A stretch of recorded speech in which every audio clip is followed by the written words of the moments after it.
Chapter 472. That soft thing very nimbly went into his nostrils. When King Long Tan tried to pull it out with his finger, he found that it had already disappeared. It had already entered his body through his respiratory tract, but he didn't know which organ it had fused into.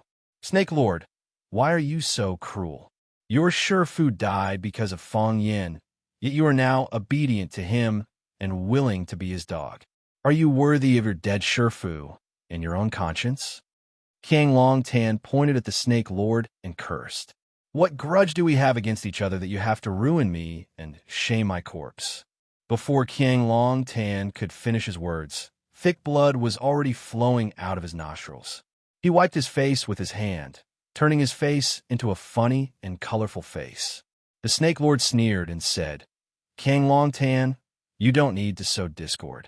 No one knows better than I do how my Shifu died. I'm curious, how did you know that my Shifu was killed by Fong Yin? You will all die, sooner or later. Either way, you will all die. King Long Tan had already become hysterical, because it wasn't just his nostrils that were bleeding, his eyes, mouth, ears, and even every single strand of hair on his body was bleeding.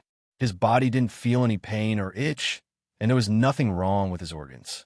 But his 7 orifices were bleeding nonstop.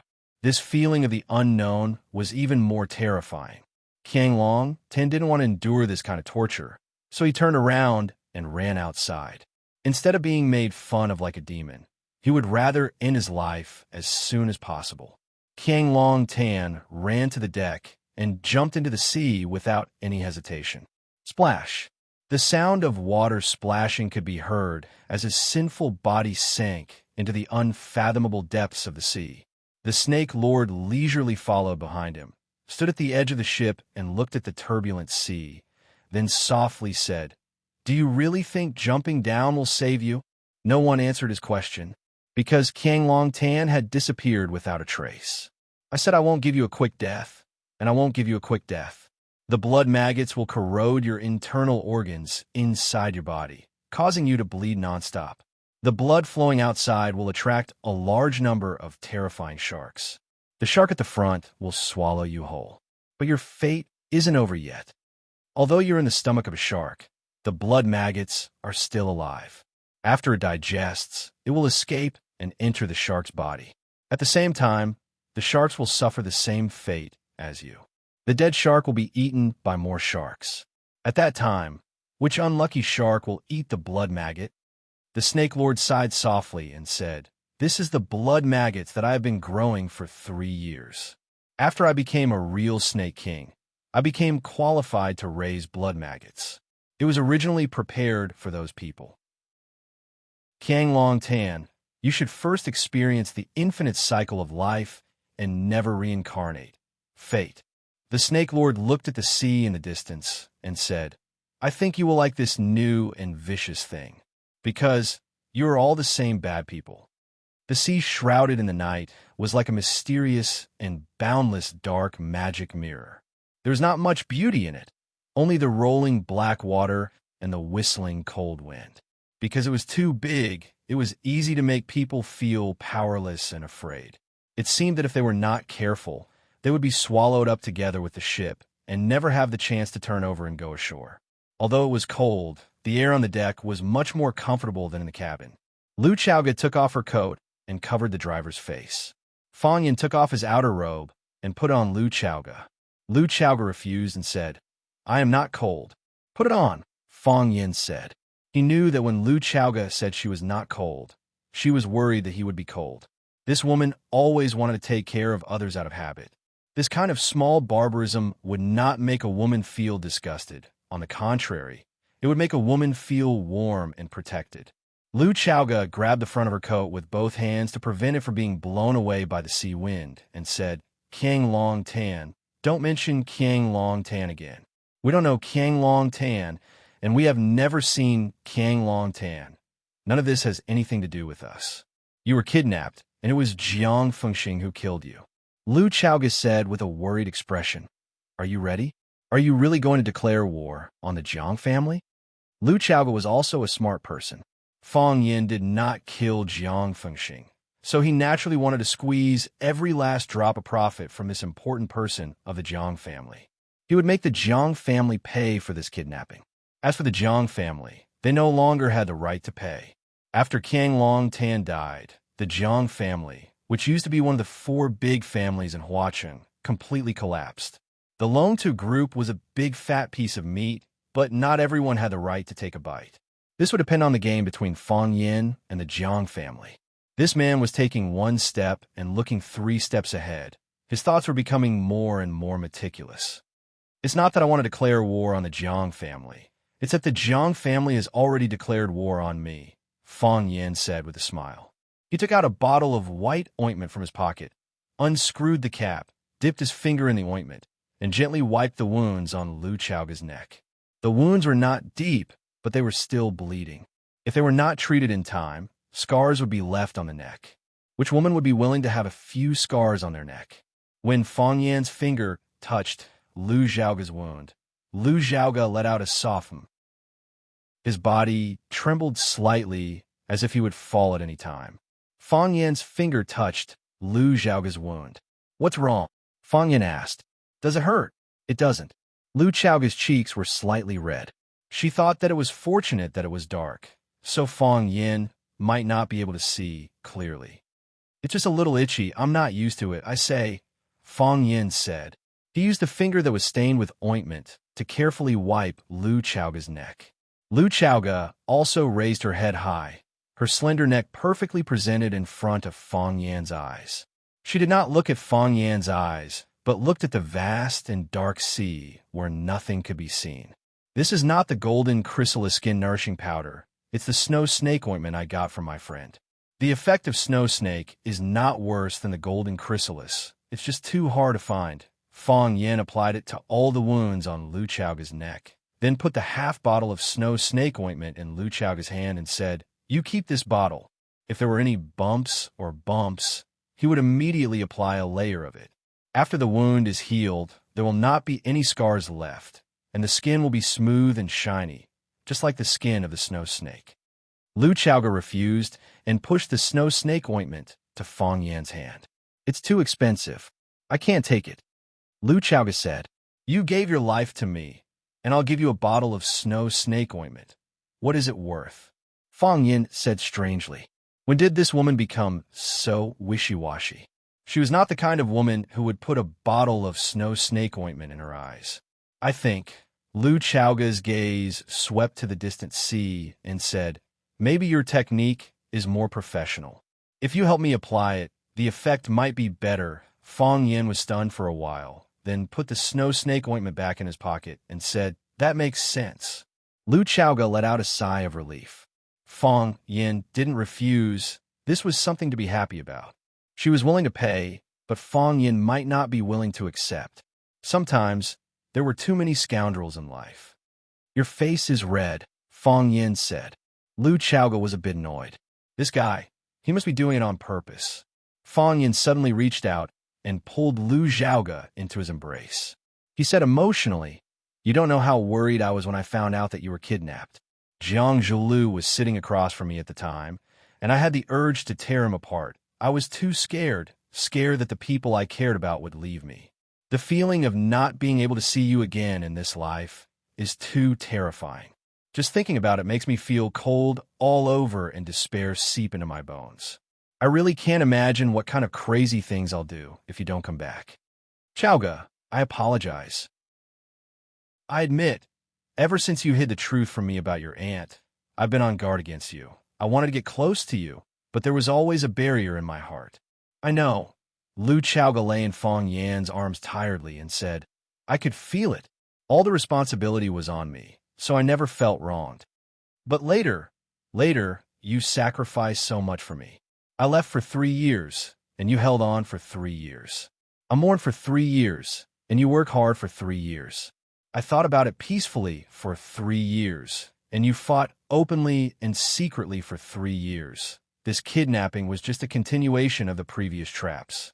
I thought if it wasn't this time, if it was the previous time, if it was any other time in the past 3 years, if I wasn't there at that time, if you were kidnapped, would I be the biggest sinner? If something happened to you, How could I be worthy of what you've done for me? How could I live up to my own conscience? Fang Yin, this is something I'm willing to do. It's also the only thing I can do. I said that I would bring Chaoyin technology to a higher level, and I want the whole world to look up to you. If a man wants to fight on the battlefield, a woman will choose a good horse with a golden saddle and sew an indestructible armor for him. Chaoyin is your strongest armor. Fang Yin hugged Lu Chaoga tightly and said, I won't let anyone hurt you anymore. I promise. Because Fang Yin hugged her too tightly, Lu Chaoga felt that she couldn't breathe properly and was about to suffocate. But she was really greedy for this feeling of being protected. Chapter 473. Clang. The room door was pushed open. The thick smoke that had gathered in the room finally found a way out and surged toward the door. The woman who was about to enter the room was suffocated by the smoke and started coughing violently. She stood at the door for a few seconds and waited for some fresh air to enter the room. Then, she pinched her nose and walked into the room. She rushed to the window sill and opened all the windows in the room. After the smoke had dissipated, she released her nose and said in a displeased tone, Jiang Zhulu, why did you smoke so much? Are you trying to poison yourself to death? Piak. The woman turned on the lights in the room and saw Jiang Zhulu smoking on the sofa in the corner of the room. Jiang Zhulu looked very disheveled. If they had not seen it with their own eyes, no one would believe that one of the famous four talents of Huacheng, the eldest young master Jiang, would be in such dire straits. His hair was messy and his face was yellowish. His clothes were messy and his eyes were bloodshot. He was still holding a cigarette between his fingers. The smoke flickered and the ashes burned for a long time without being flicked away. Wine bottles were casually thrown on the ground, and the expensive carpet was burned by the fireworks, leaving holes of different sizes. It looked like a tattered rag that had been used for a long time. Jiang Shangxin raised her eyebrows and said, Jiang Zhulu, is this how you should behave? Is this how a man should behave? If that's all there is to it, then it's too disappointing. What did you say? Jiang Zhulu looked up and stared at Jiang Shangxin with his bloodshot eyes. As he smoked too much, his throat was already hoarse from the smoke. I said that you're a coward, a coward. You are very, very disappointing. Jiang Shangxin stood arrogantly at the door of the room and looked at Jiang Zhulu coldly. Jiang Zhulu pressed the cigarette but into the ashtray and suddenly pounced toward Jiang Shangxin. Jiang Shangxin wanted to turn around and escape, but Jiang Zhulu grabbed her waist from behind. Jiang Zhulu, you are a coward. You are a coward. Let go of me. Let go of me. Jiang Shangxin shouted. However, in Jiang Zhulu's villa, those who were qualified to enter were not around, and those who were here did not have the right to enter. No one would respond to Shangxin's cries. Not only did Jiang Zhulu not let go of Shangxin, he hugged her even tighter. He pressed Shangxin's body against the door and reached out to lift her skirt. He grabbed the hem of her skirt and pulled off her underwear. Jiang Zhulu didn't even unbuckle his belt or take off his pants. He just unzipped it and entered in an extremely rude and unreasonable manner. The gentleman of the past had lost all pretense, etiquette, and honor at this moment. He only wanted to find a way to vent the violence and fear in his heart. It just so happened that Shangxin was here. To him, this was the best way. Jiang Shangxin struggled with all her might, but she was far less forceful than Jiang Zhulu, who had descended into a state of madness. Rape is like life. If you can't resist, then just quietly enjoy it. Jiang Shangxin finally calmed down. As she laid her hands on the door and stopped moving, she stuck out her buttocks and welcomed Jiang Zhulu's repeated attacks. After the storm subsided, Jiang Zhulu collapsed weakly on her back. He silently lifted Shangxin's skirt up and tidied his own clothes. As a noble lady, she had to make herself appear as calm and elegant as possible. After tidying Shangxin's clothes, she turned around and helped Jiang Zhulu to zip up his pants. Then, she helped him to the sofa. I'm sorry. Jiang Zhulu lay on the sofa and said in a low voice. There's nothing wrong with adding some spice. Jiang Shangxin said expressionlessly. I mean, Jiang Zhulu's mind went blank and he tried hard to think of his words. My performance has disappointed you. All along, I felt that I was very strong and calm. There was nothing that I couldn't do, and there was no opponent that I couldn't win against. Now, I know that it was all because of my father's strong support. I'm not strong because I'm strong, and I'm calm because of my father. Subconsciously, I always thought that it's okay if I don't do well. If I don't do well, there's still my father to help me and the Jiang family to support me. They will always help me get the final victory. In the past, I didn't want to admit it and always wanted to do something to prove myself, to prove to others and to my father. I want to tell them that I can do what my father can do. Now, I know that I can't do what he can do. Without me, the Jiang family won't suffer any losses. But without my father, it will be unstable. Jiang Shangxin reached in her bag and took out a lady's cigarette. She took out a stick and put it in her mouth. The thin and long stick complemented her delicate red lips and gave off a strange sense of temptation and beauty. You haven't found them yet? Jiang Shangxin puffed out a mouthful of smoke and asked. No. Jiang Zhulu shook his head. He reached out to touch the box of cigarettes, but realized that it was empty. Jiang Shangxin passed her cigarette over. Jiang Zhulu waved his hand and said, I'm not used to it. My father hasn't been found either. Jiang Shangxin said. Jiang Zhulio's face was full of worry, and he said, Where do you think they went? Did they leave alone or together? Why did they leave so secretly and in such a hurry? Why didn't they say anything when they left? Why didn't they leave a message? They didn't even say anything because they didn't want to alarm anyone. They didn't say anything because they knew that they would definitely be able to come back. Where exactly did they go? Jiang Zhulu asked confusedly. Jiang Shangxin crossed her long legs and stared at Jiang Zhulu coldly. You really don't know? Jiang Zhulio's expression froze, and he said embarrassedly, I only suspected it, but I didn't have any evidence to support it. Other than the kidnapping of Lu Chaoga, what else was there for them to disappear so mysteriously? You mean the two of them worked together to kidnap Lu Chaoga? Jiang Zhulu asked in shock. Why? Feeling sorry for her? Jiang Shangxin laughed coldly. Reaching out, Jiang Zhulu pulled Shangxin into his embrace and said, Shangxin, do you think that I would still have such thoughts at this stage? Lu Chaoga and I are already a thing of the past.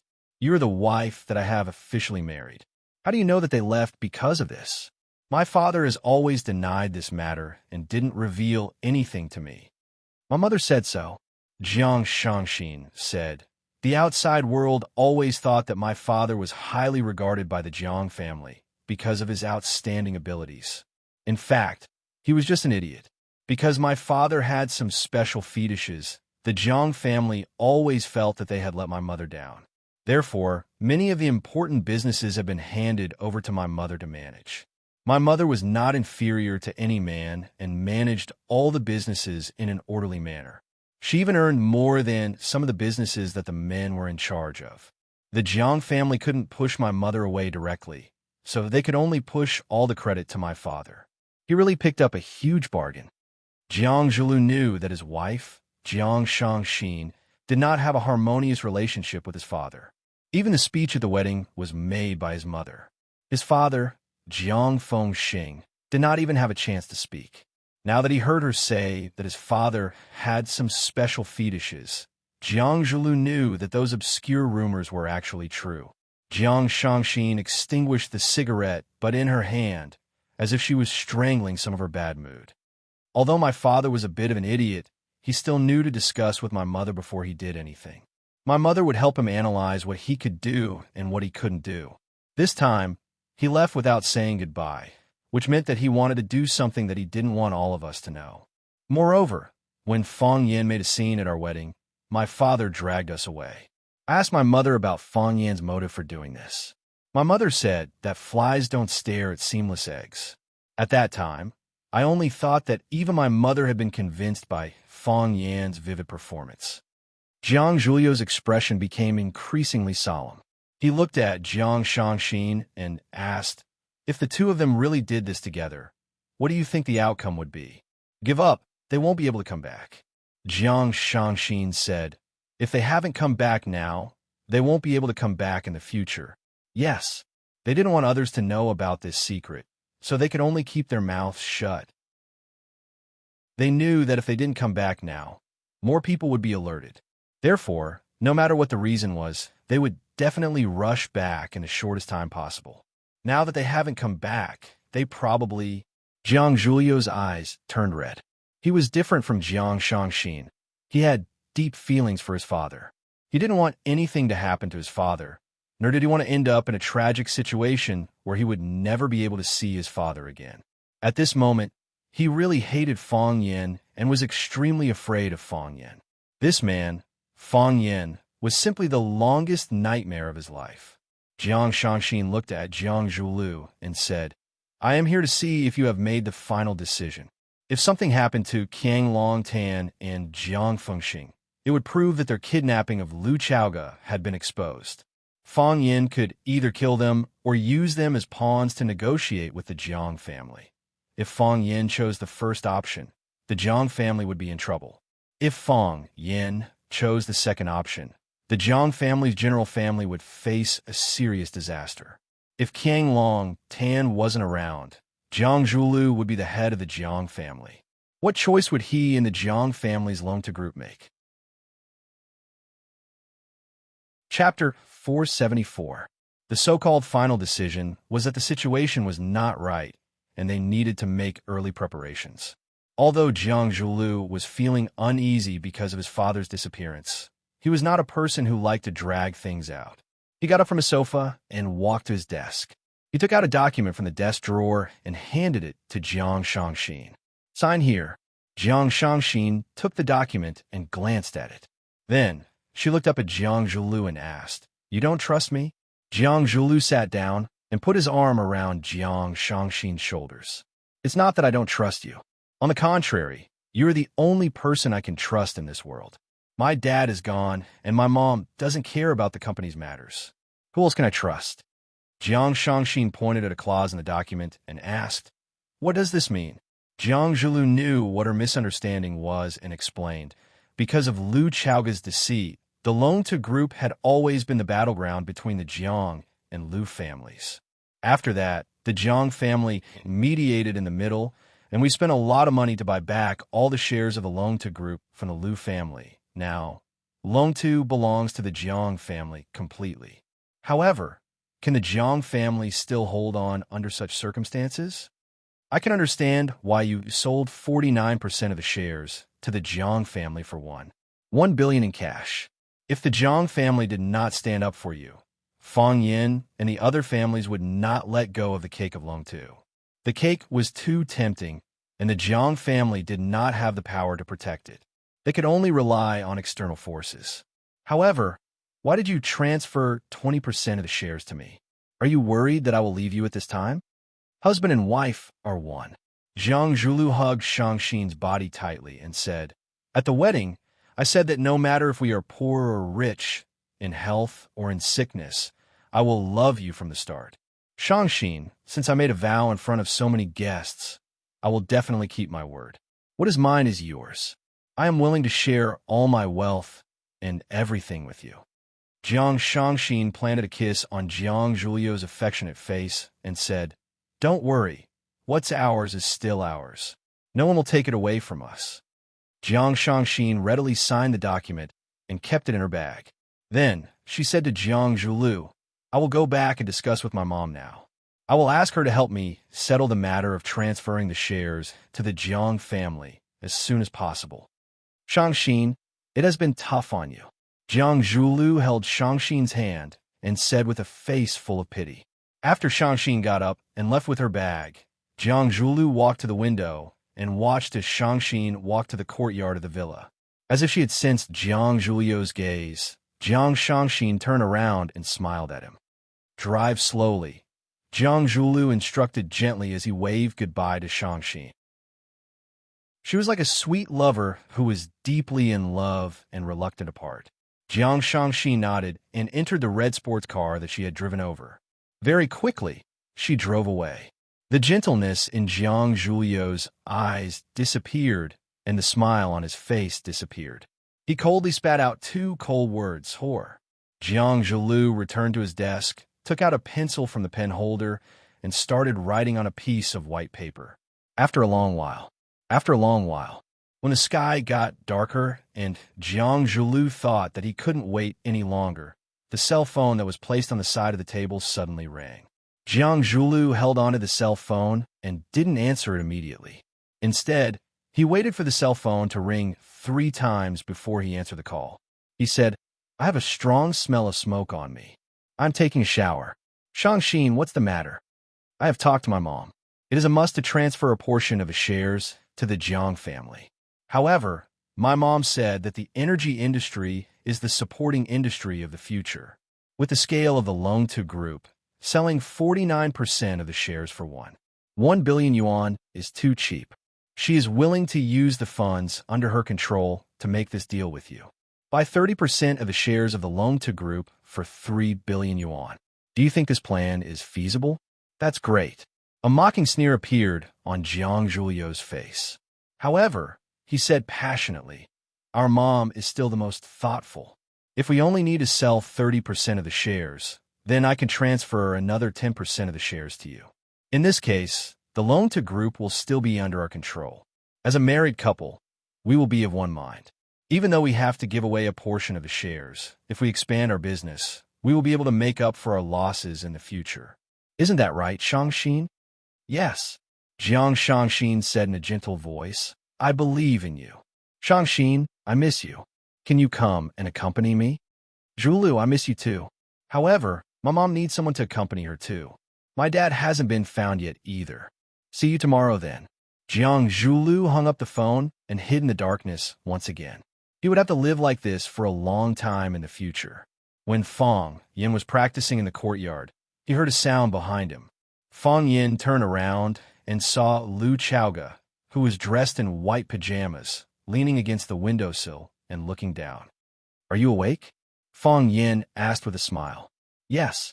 Lu Chaoga smiled and nodded. She seemed to be in a good mood. "Go downstairs and eat something after washing up," Fang Yin said. "I have already prepared breakfast." "Okay, I will go downstairs now," Lu Chaoga said.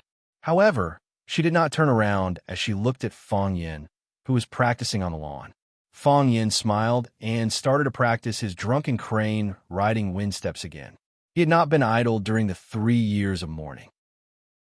He had thought about many problems, read countless books, understood the principles of the heart of Taiji, and understood the secrets of the drunken crane riding wind steps. The more he researched, the more he realized how profound the heart of Taiji and the drunken crane riding wind steps were.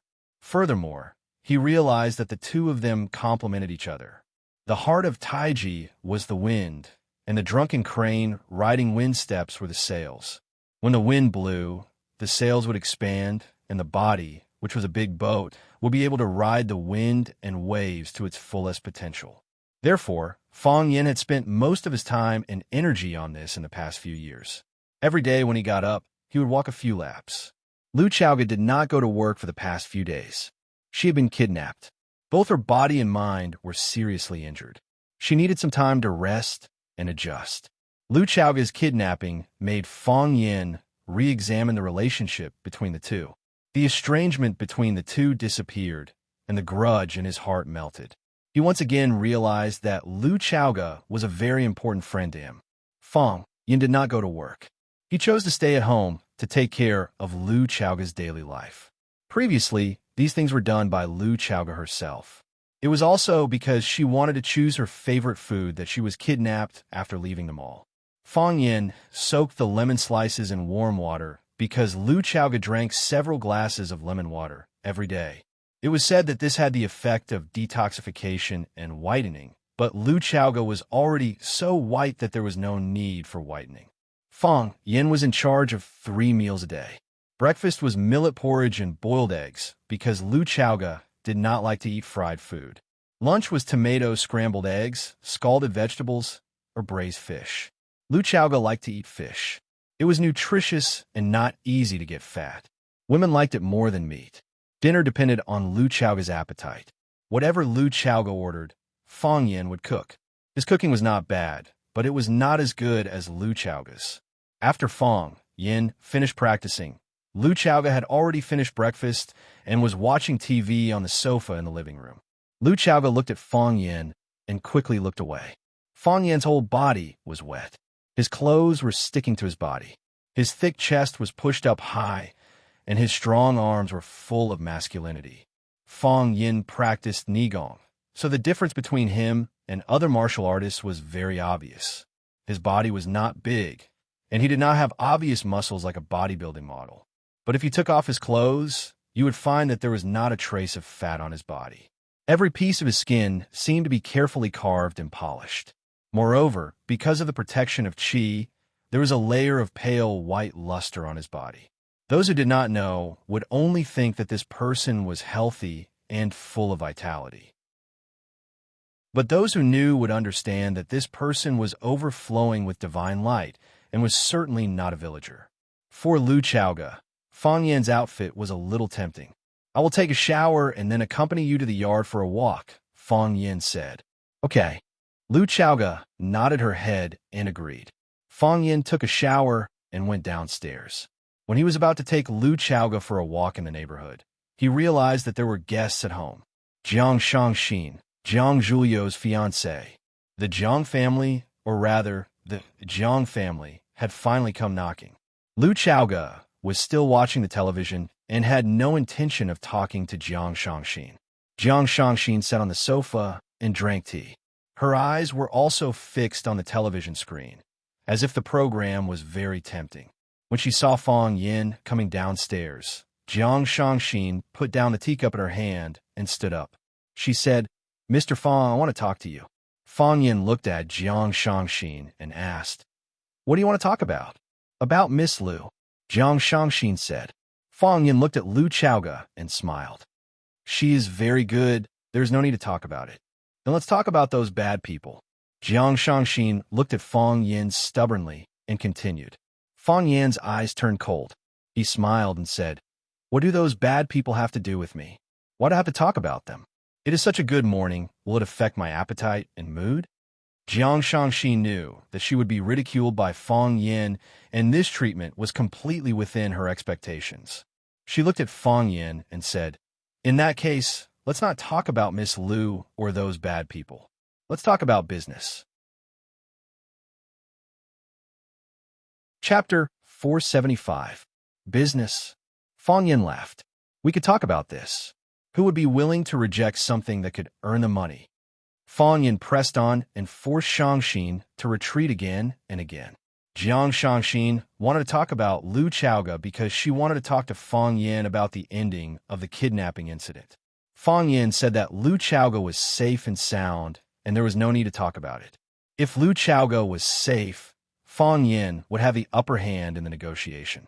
Jiang Shangxin could only talk about the fate of the bad people, because those bad people were her father and father-in-law. Fong Yin could not care less, but she could not. Fong Yin still refused and said that talking about those bad people would affect his appetite and mood. In that case, Jiang Shangxin could only erase her father and father-in-law and make them a deal. Yes, the two lives of Jiang Fengxing and Qiang Longtan were the contents of their deal. How humiliating and how helpless he was. This Fong Yin really did not want to save any face for the Jiang family and the Jiang family. Jiang Shangxin looked at Fong Yin and asked, "Name a price." Fong Yin walked to Lu Zhaoga's side and sat down. Leaning back slightly, he crossed his legs and looked at Jiang Shangxin, who was standing in front of him. He said, "There are no outsiders in the house. Why don't you speak more clearly? My emotional quotient is high, but my intelligence is not. I can't understand what you are saying at all, and I will think that you are insulting me." Fong Yin. Jiang Shangxin looked slightly angry. Fong Yin's repeated provocations had indeed used up a lot of her patience. Jiang Shangxin was also a beauty that was 1 in a million. She was tall and had a height of 1.7 meters with her naked body. Her two slender and well-proportioned legs could instantly attract all the men's attention. She was beautiful and looked very much like a celebrity who was popular across the 3 provinces. She was slightly thinner and looked a little frail. However, women from rich and powerful families had their own elegance, which made up for this little deficiency in their bodies. "I'm listening," Fong Yin said. Looking at Fang Yan's clear and deep eyes, Jiang Shangxin finally calmed down. The hostility in his heart dissipated, and he once again gathered his spirit to overcome the difficulties before him. He had almost forgotten that this was the man who caused Jiang Junling, the proud son of the Jiang family, to be rebuffed. Well, as Mr. Fang Yin said, there are no outsiders in this room, so we might as well lay it out. Miss Lu Chaoga was kidnapped, and we really want to know the truth of this matter. This matter has nothing to do with you. Why are you asking for the truth? Fang Yin asked back. Perhaps there's some misunderstanding? Do you still think this is a misunderstanding? Fang Yin sneered. If you think this is a misunderstanding, then let's end our conversation today. We don't have to do business. Jiang Shangxin clenched her teeth and said, Fang Yin, what do I have to do for you to let my father go? Your father? Fang Yan's gaze became playful, and he said, Where is your father? Has he gone missing? If he has gone missing, you should call the police immediately. Why did you come to me instead of asking the police to help you find him? Fang Yin, Jiang Shangxin, felt that her breathing had become uneven again. Her chest heaved up and down, outlining a beautiful arc. This woman was so skinny, but her breasts were so ample. She was indeed a rare beauty. Jiang Shangxin sensed where Fang Yin was looking at, but she did not care about it. She looked at Fang Yin with a determined gaze and said, Mr. Fang Yin, I have been honest with you, but you are not honest enough. Honest with you about what? I told you that I was the one who took your father away. Is this considered being honest with you? All right, I admit that my father was at fault in this matter. They may have been involved in Miss Lu Chaoga's kidnapping. However, Miss Lu is safe and sound now. I want to bring my father and father-in-law back. Name your conditions. Just involve Fang Yin. If you don't even have the courage to admit your crimes, then I doubt the sincerity of your negotiation. Since you are not sincere, then there is no need to negotiate. If I want them, I will personally go to your place and get them back. Jiang Shangxin's face was as cold as frost, and her chest rose and fell even more intensely. Fang Yin passed the lemon water on the marble coffee table to Lu Chaoga and said, Drink more water. Lu Chaoga took the lemon water and drank a big mouthful. She held the glass and continued to watch a matchmaking show on the television. It was as if she had nothing to do with what was happening in the living room. Since she had already handed everything over to Fang Yin, she gave him 100% trust. She knew that Fang Yin could handle it better than her. Fang Yin also accompanied her to watch the television and was even amused by the content of the television from time to time. The atmosphere was warm and harmonious, and they had completely entered the world of just the two of them. Jiang Shangxin suddenly felt that she had become an outsider. Please, I am a guest, okay? Do you guys know how to behave according to Hua Xia's etiquette? Please, I'm here to negotiate with you guys. Do you guys have any business literacy? How did you guys become an existence that was ignored by others? Jiang Shangxin walked straight to Fang Yin, stared into Fang Yan's eyes, and said, Fang Yin, I want to bring them away today. Who? My father, Jiang Fengxing, and my father-in-law, Qiang Longtint. Bring them away then. What has it got to do with me? They are in your hands. Fang Yin looked a little unhappy and said, Why do you say that they are in my hands? I have never seen them. Fang Yin, I apologize to you. I also sincerely apologize to Miss Lu Chaoga. I know that they are the masterminds behind the kidnapping of Miss Lu Chaoga. They have done something that is morally and legally unforgivable. They are sinners, but they are still my family. I hope that I can bring them back. You can state a condition that you are satisfied with. Please believe in our sincerity. I believe you this time. Fang Yin smiled and said. He took out a voice recorder from his pocket and pressed the play button on it. Fang Yin and Jiang Shangxin's conversation immediately sounded from the recording. From the beginning to the end, every word was recorded clearly. Fang Yin had forced her time and time again to tell the truth. When Jiang Shangxin saw Fang Yin take out the voice recorder, there was no surprise or fear on her face. Obviously, she had expected such a thing to happen. Jiang Shangxin looked at Fang Yin, who was playing with the recording pen excitedly, and said, Since I'm here, I'm already prepared to bear all the mistakes. This thing won't be of much use anyway. If you admit to your crimes, this thing will not be of much use. If you do not admit to your mistakes, this thing will be of great use. I will get someone to post it on the internet and let the netizens all over the world download it for free. What do you think of this idea? Fang Yin, we can talk about the terms of cooperation, Jiang Shangxin said. She was not worried that Fang Yin would really throw the voice recorder on the internet. This was not beneficial to her side, but what good would it do to him? Fang Yin kept the voice recorder and looked at Jiang Shangxin. It is a good thing that you have the courage to stand up and admit your mistakes on behalf of your elders. However, there are some discrepancies between the truth and what you think. Jiang Shangxin's heart skipped a beat, and she asked anxiously, "What discrepancies?" Fang Yin patted Lu Chaoga's shoulder and said in an unfriendly tone, "Chaoga was indeed kidnapped by your relatives, but there is only one person who conspired to kidnap Chaoga, and that is your father, Jiang Fengxing. As for Qiang Longtan, I have never seen him before. I don't know where he went either. Why don't you get someone to look for him again?" Jiang Shangxin's eyes turned cold, and she said, "Fang Yin, did you kill him? Murder is against the law. How could I do such a thing?"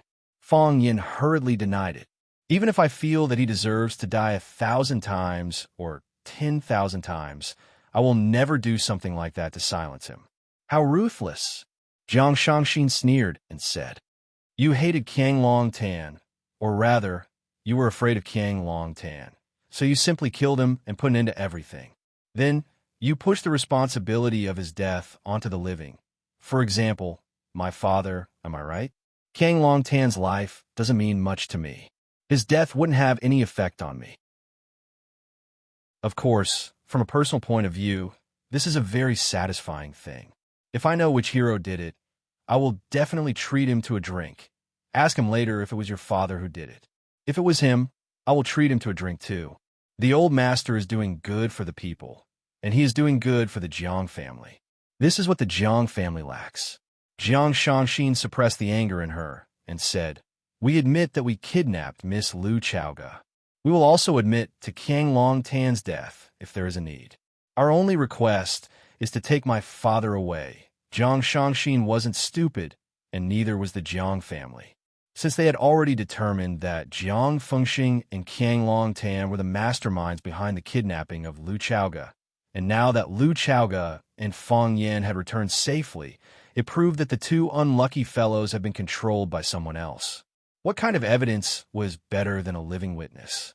As long as Fengxing and Qiang Longtan were in Fang Yin's hands, Fang Yin would always have the right to speak and take the initiative. Jiang Fengxing and Qiang Longtan were like two whips in his hands, and whenever he was in a bad mood, he would whip them in their faces. The feeling of being beaten up passively was too uncomfortable. Furthermore, they knew Fang Yin too well. They knew that he was ruthless, vicious, and would not play by the rules. He would not give a Jiang family or the Jiang family any face.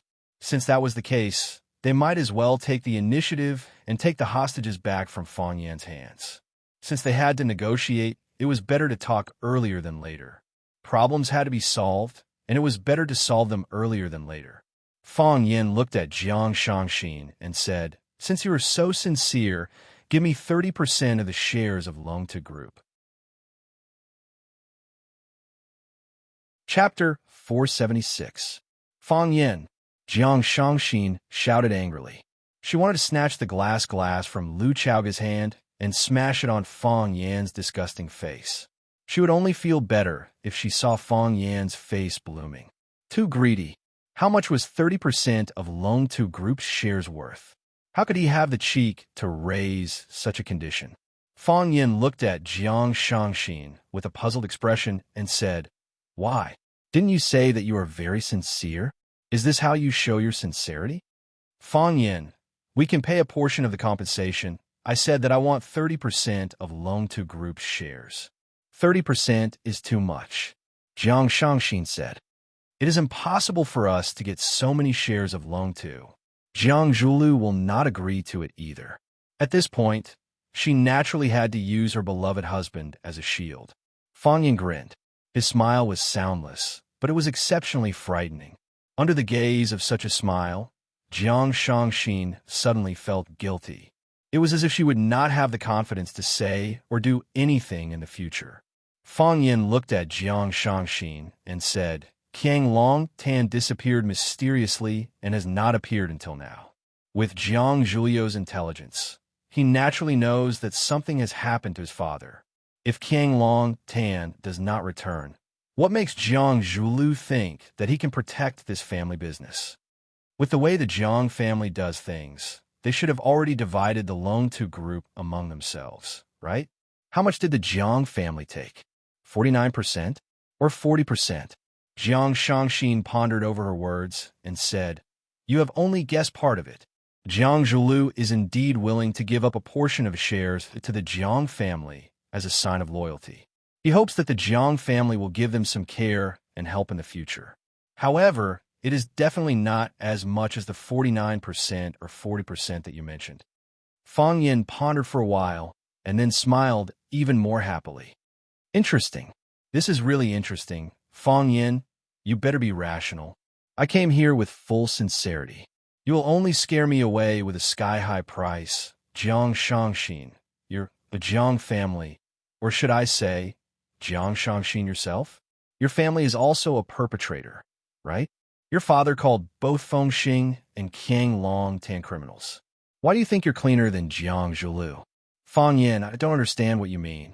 If Jiang Zhuliu didn't hand over 49% of the shares to the general family, then it means that someone is speaking up for him. Otherwise, there was no way to satisfy the greedy appetite of the Jiang family. Who was it that was speaking up for him? This person is self-explanatory, right? Jiang Shangxin, your father is also a kidnapper and a murderer. You didn't get a lesson or punishment, but you want to profit from it. If I'm not wrong, Jiang Zhuliu will transfer more than half of his shares to your name, right? Jiang Shangxin remained silent. Jiang Zhuliu had indeed done such a thing.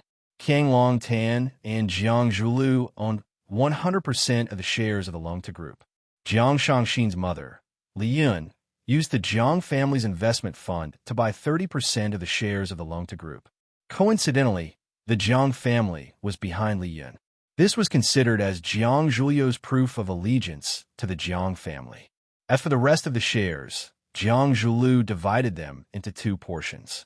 He kept one portion for himself and transferred the other portion to his own name. Now, Fang Yin directly asked for 30% of the shares. That was rudely cutting away the portion that belonged to him. Fang Yin knew that his guess was correct when he saw Jiang Shangxin's expression. Fang Yin looked at Jiang Shangxin and said, Admit that you are the murderer who kidnapped Lu Chaoge and take responsibility for Qiang Long Tan's disappearance. 30% of the shares is my lowest price. If you feel that you have committed a heinous crime and want to make up for it, we are fine with that. If you don't agree to my conditions, I will personally go to your door to get it.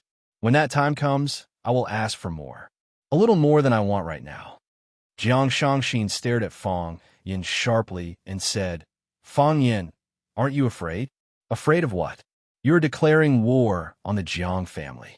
Fang Yin squinted his eyes and smiled. He said, You just realized it? 3 years ago, you realized it after I slapped Jiang Junling's face until it was swollen. Jiang Shangxin turned and left without saying a word. Will they agree to it? Lu Zhaoge asked in a low voice as he watched Shangxin leave angrily. They will definitely agree. Fang Yin smiled and said, They forced you out of the Long Tu group back then. Now, I will push you into the Long Tu. Since there is a word from your father's name in it, we will take it back. Otherwise, won't we be letting down Uncle's efforts? That is your Long Tu, Lu Chaoge said stubbornly. Fang Yin shook his head and said, Let's not dwell on this problem. It is ours. All right, it is ours. Lu Chaoge smiled and said. Fang Yin took the cup from Lu Chaoge and placed it on a coffee table. He said, Let's go. I will accompany you for a walk. Now, Lu Chaoge looked outside and said, Jiang Shangxin has gone back. The Jiang family will definitely make their next move. Don't you need to make some preparations? Fang Yin helped Lu Chaoge up and said, Nothing is more important than accompanying you for a walk. Lu Chaoge didn't want to tell Fang Yin that she only injured her hand and that she didn't need anyone to help her up. Even the strongest woman would have moments of softness. The sexiest woman would always let men be in a state of softness. It was another autumn, and it was another chilly autumn. The leaves were falling, and the branches were desolate. Fang Yin and Lu Chaoga strolled in the backyard, which was covered with fallen leaves, and enjoyed this rare moment of peace and leisure. Fang Yin, I thought that you wouldn't save me, Lu Chaoga said softly. I didn't think about it. Fang Yin interrupted Lu Chaoga and said, I didn't think about what I would gain if you weren't around. I only thought about what I would lose if you weren't around, so everything I do is meaningful. Lu Chaoga sighed softly. It's not easy to have someone who is so compatible and trustworthy in life. So, I want to live well, and you have to live well too, Fang Yin said with a smile. You must live well. Lu Chaoga said, I haven't done what I promised you. Fang Yin sighed and said, What can I do for you? Lu Chaoga stopped in her tracks and used her hand that was wrapped in gauze to gently touch Fang Yin's face. She said, You just have to live well. Crack! The beautiful red porcelain cup was smashed against the wall and smashed into pieces. Hot tea splashed everywhere and stained Shangxin's exposed calf. She frowned in pain. Bam! Li Yin still felt that it wasn't enough to vent her anger. She slammed her palm on the mahogany table and scolded. Shameless kid, you're too much. Mom, what should we do now? It seems like my dad has really fallen into his hands. He's only using this to negotiate with us. We can negotiate, but we can't give them that much.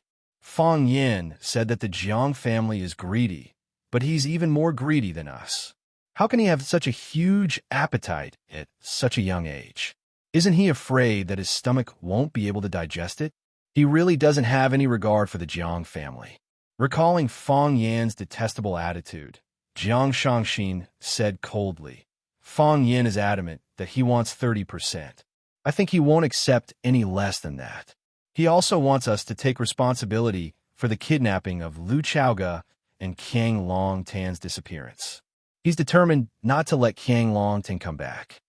Li Yin was so angry that she gritted her teeth and said, Why don't we let Qiang Longtan come back? Jiang Shangxin's heart trembled slightly, but she pretended not to hear the murderous intent in her mother's words. Indeed, because her father was still alive, and because Jiang Fengxing was the one who came back, the mother and daughter were in a terrible situation. It wasn't an exaggeration to say that they were afraid of hurting the innocent. Ding! While the mother and daughter were hesitating, the visual doorbell in the house rang. Jiang Shangxin walked over to take a look. She turned around and said to her mother with an embarrassed expression, Jiang Junling is here. Why is he here at this time? Li Yin was secretly resentful and said, What else could it be? The Jiang family just doesn't trust us. Jiang Shangxin was extremely sad. This was the sad thing about women. When the news of Fengxing's accident was sent back to the Jiang family, they immediately sent important people over to keep an eye on him. Although they were also members of the Jiang family, the ones who had the final say in the Jiang family were the sons and grandsons of Old Master Jiang. Women? In their eyes, they were just tools for bearing children. Jiang Shangxin looked at her mother and asked, What should we do now? We haven't decided yet. We will follow Jiang Junling's decision. Li Yin said quickly, Open the door. Jiang Shangxin pressed on the doorbell and smiled. Cousin, why did you come to Huaqing all of a sudden? Jiang Junling still looked calm and said, I was busy with some matters a few days ago, so I couldn't make it to Shangxin's wedding in time. I'm busy now, but I have to come over to give my blessings in person. Thank you, cousin, Jiang Shangxin said with a smile. I'll pick you up. She pressed the button to end the call and went to welcome Jiang Junling, who had rushed over from Yinjing with her mother Li Yin. There were a few cars parked at the entrance of the villa. Jiang Junling stood in front of the metal gate, and a large number of men in black surrounded him. Jiang Junling was extremely cautious during this trip, and the security was upgraded to the highest level. Chapter 477. Jiang Shangxin ran out to welcome Jiang Junling with a face full of joy. She was a completely different person from when she was in the house and guarded against him. Jiang Shangxin rushed forward and hugged Jiang Junling's arm. She said, Brother, I called you before the wedding. You said that you couldn't make it because you had something on. You don't know how sad I was when I heard that. Ever since we were young, our relationship has always been the best. How regretful would it be if you didn't attend such a big event like my wedding? Do you know that? I hid in my room and cried for half an hour. Now that you're finally here, I'm so happy. Jiang Shangxin reached out to Jiang Junling and said, Brother, where's the present? Don't tell me you didn't bring me a present. At this moment, Jiang Shangxin was just a little sister who was acting coquettishly and asking for a present from her brother. Every woman born in a rich and powerful family was born to be an actress. Jiang Junling took out a small box from his pocket and said, Some time ago, I went to South Africa and had a good talk with the chief of the Wolf Spear tribe. He gave me this gift. I'm giving it to you. I'm giving it to you. I'm giving you a happy life. Shangxin opened the box and took a look at it. She exclaimed, Red Dragon's eye? The red dragon's eye was a very rare gemstone. The shape of the gemstone resembled the eyes of the legendary red dragon. This kind of gemstone was like a family heirloom, but Jiang Junling casually gave it to his sister as a wedding gift. From this, it could be seen that Jiang Junling treated his sister very well. It was also possible that they viewed it with great importance and were plotting something big. Jiang Junling nodded and said, It's just a stone. Men don't have much interest in this kind of thing. I know you girls like it, so I thought I owed you a wedding gift, so I brought it. I hope you like it. I like it. Of course I like it. Which woman could resist the temptation of a gem? Which woman can resist the red dragon eyes? Isn't a military order too valuable? Li Yun asked worriedly. She heard the subtext in Jiang Junling's words. Men are innately not interested in such things. So what are men innately interested in? Wealthy enough to rival a country? Or was it the power to overturn the world? Li Yun did not treat Jiang Junling as passionately as her daughter, Jiang Shangxin. She was more respectful and fearful of him. This young man's influence in the general family was astonishing, and he was someone who could directly influence the old master's decision. The Jiang family's investment in land in Africa was encouraged by the general's order. He even handed over the business in this area to Jiang Junling. Jiang Junling personally oversaw Africa and became brothers with the impoverished chiefs who were sitting on a treasure mountain.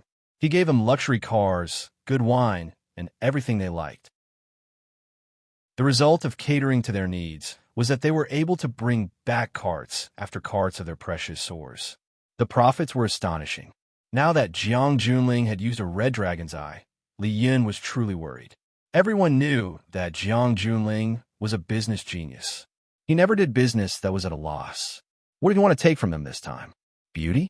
Li Yun's body was a little restless at the thought of this. However, she was very clear that with Jiang Junling's self-discipline and strictness, he really would not do anything too crazy. Jiang Junling took a look at Li Yun and smiled. Auntie, it's all right. We are all a family. The rest of the people stood guard outside. Jiang Junling followed Li Yun and Jiang Shangxin into the house. Shangxin personally brewed a cup of Mount Junshan silver needles and placed it in front of Jiang Junling. She knew that Jiang Junling liked this tea. Then, she sat beside Jiang Junling, as if she was Jiang Junling's wife and not Jiang Julia's wife. Jiang Junling looked at Li Yun and asked, Andy, how is the situation? Is there any news from fourth uncle? Li Yun's face was full of worry. She said in her pleasant voice, There is news, but the situation is not optimistic. What happened? Tell me about it. I happen to be in Huacheng. I might be able to help, Jiang Junling said in a low voice. We are all a family. We can't let outsiders bully us. Jiang Fengxing, this bastard, he actually wanted to kidnap Lu Chaoga with Qiang Longtan. Lu Chaoga was kidnapped, and Fang Yin went to your sister's wedding to ask for her. I heard about this. Jiang Junling's eyes turned cold, and he said, Fang Yin bullied the Jiang family. He will get his retribution one day. Yes, who does things like this? Marriage is a big event in a woman's life, and a wedding is the dream that women look forward to the most. In the end, it was ruined by Fang Yin. Because of this, your sister cried for a few days. After the wedding, your fourth uncle and Qiang Long Tan disappeared mysteriously. We couldn't find them no matter how hard we tried. You know your fourth uncle's character? He would more or less discuss it with me when he encountered something. But this time, he didn't discuss it with me. After that, Lu Chaoga came back. Your fourth uncle and Qiang Long Tan didn't appear, so we knew that they might have been controlled by someone. Maybe this is a show put up by Fang Yan? Jiang Junling asked. I thought so too. But now that she's in Fang Yan's hands, what can we do? Aren't we just going to listen to what others say? Fang Yan's conditions must be very hard to accept, right? Brother, how did you know? Jiang Shangxin exclaimed with her eyes wide open. Jiang Junling touched Jiang Shangxin's head and said with a smile, I knew a long time ago that he has good teeth. 30%. Li Yun said, he wants 30% of the Loan 2 Group shares. Jiang Junling nodded and said, indeed, it suits Fang Yan's taste.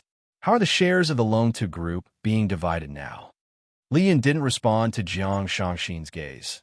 She only looked at Jiang Junling sincerely and said with a smile, Zhu Lu is also tactful and is willing to transfer 49% of the shares to the Jiang family. But I thought that since his father is gone and they still have to live in the future, I made the decision to only ask for 30% of the shares. You have a good relationship with Shangxin. Can you speak up for Shangxin on this matter? Jiang Junling agreed with a smile and said, as an elder brother, I will not shirk from this matter. How can an elder brother and younger sister fight over the assets? Since Aunt has already thought of the distribution plan, then let's do it this way. Brother, thank you. Jiang Shangxin thanked him happily. But now, Fang Yan wants 30% of the shares. This huge sum, are we going to give it to him or not? Jiang Junling didn't answer this question. Instead, he picked up the teacup in front of him and savored the fragrance of the Laojun tea. Jiang Junling didn't speak, so Li Yun and Jiang Shangxin didn't speak either. The house fell into silence. What do you think, Aunt? Jiang Junling looked up at Li Yun and asked, I haven't thought about it yet. I'm anxious. Luckily, the military order came.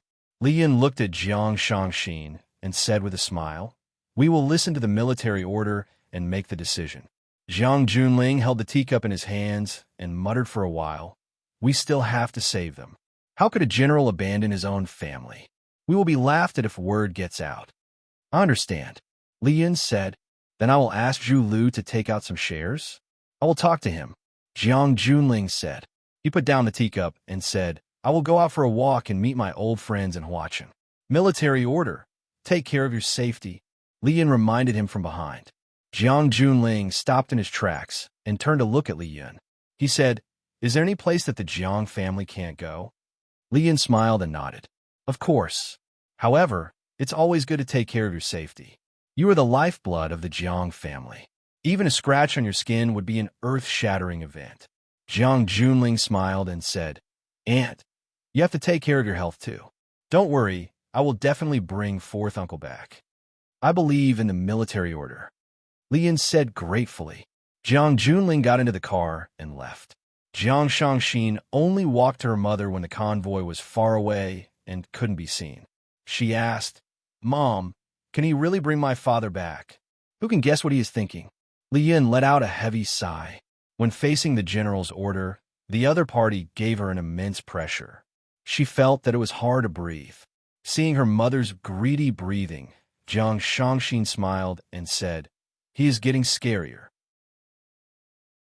In the past, there were still traces of him. Now, I don't know what he is thinking. That Fang Yin is really a weirdo. How could he force someone to such an extent? Let's wait and watch the show. Li Yun said calmly. Didn't he fly to Huaqing at this point in time to regain the face that he lost 3 years ago?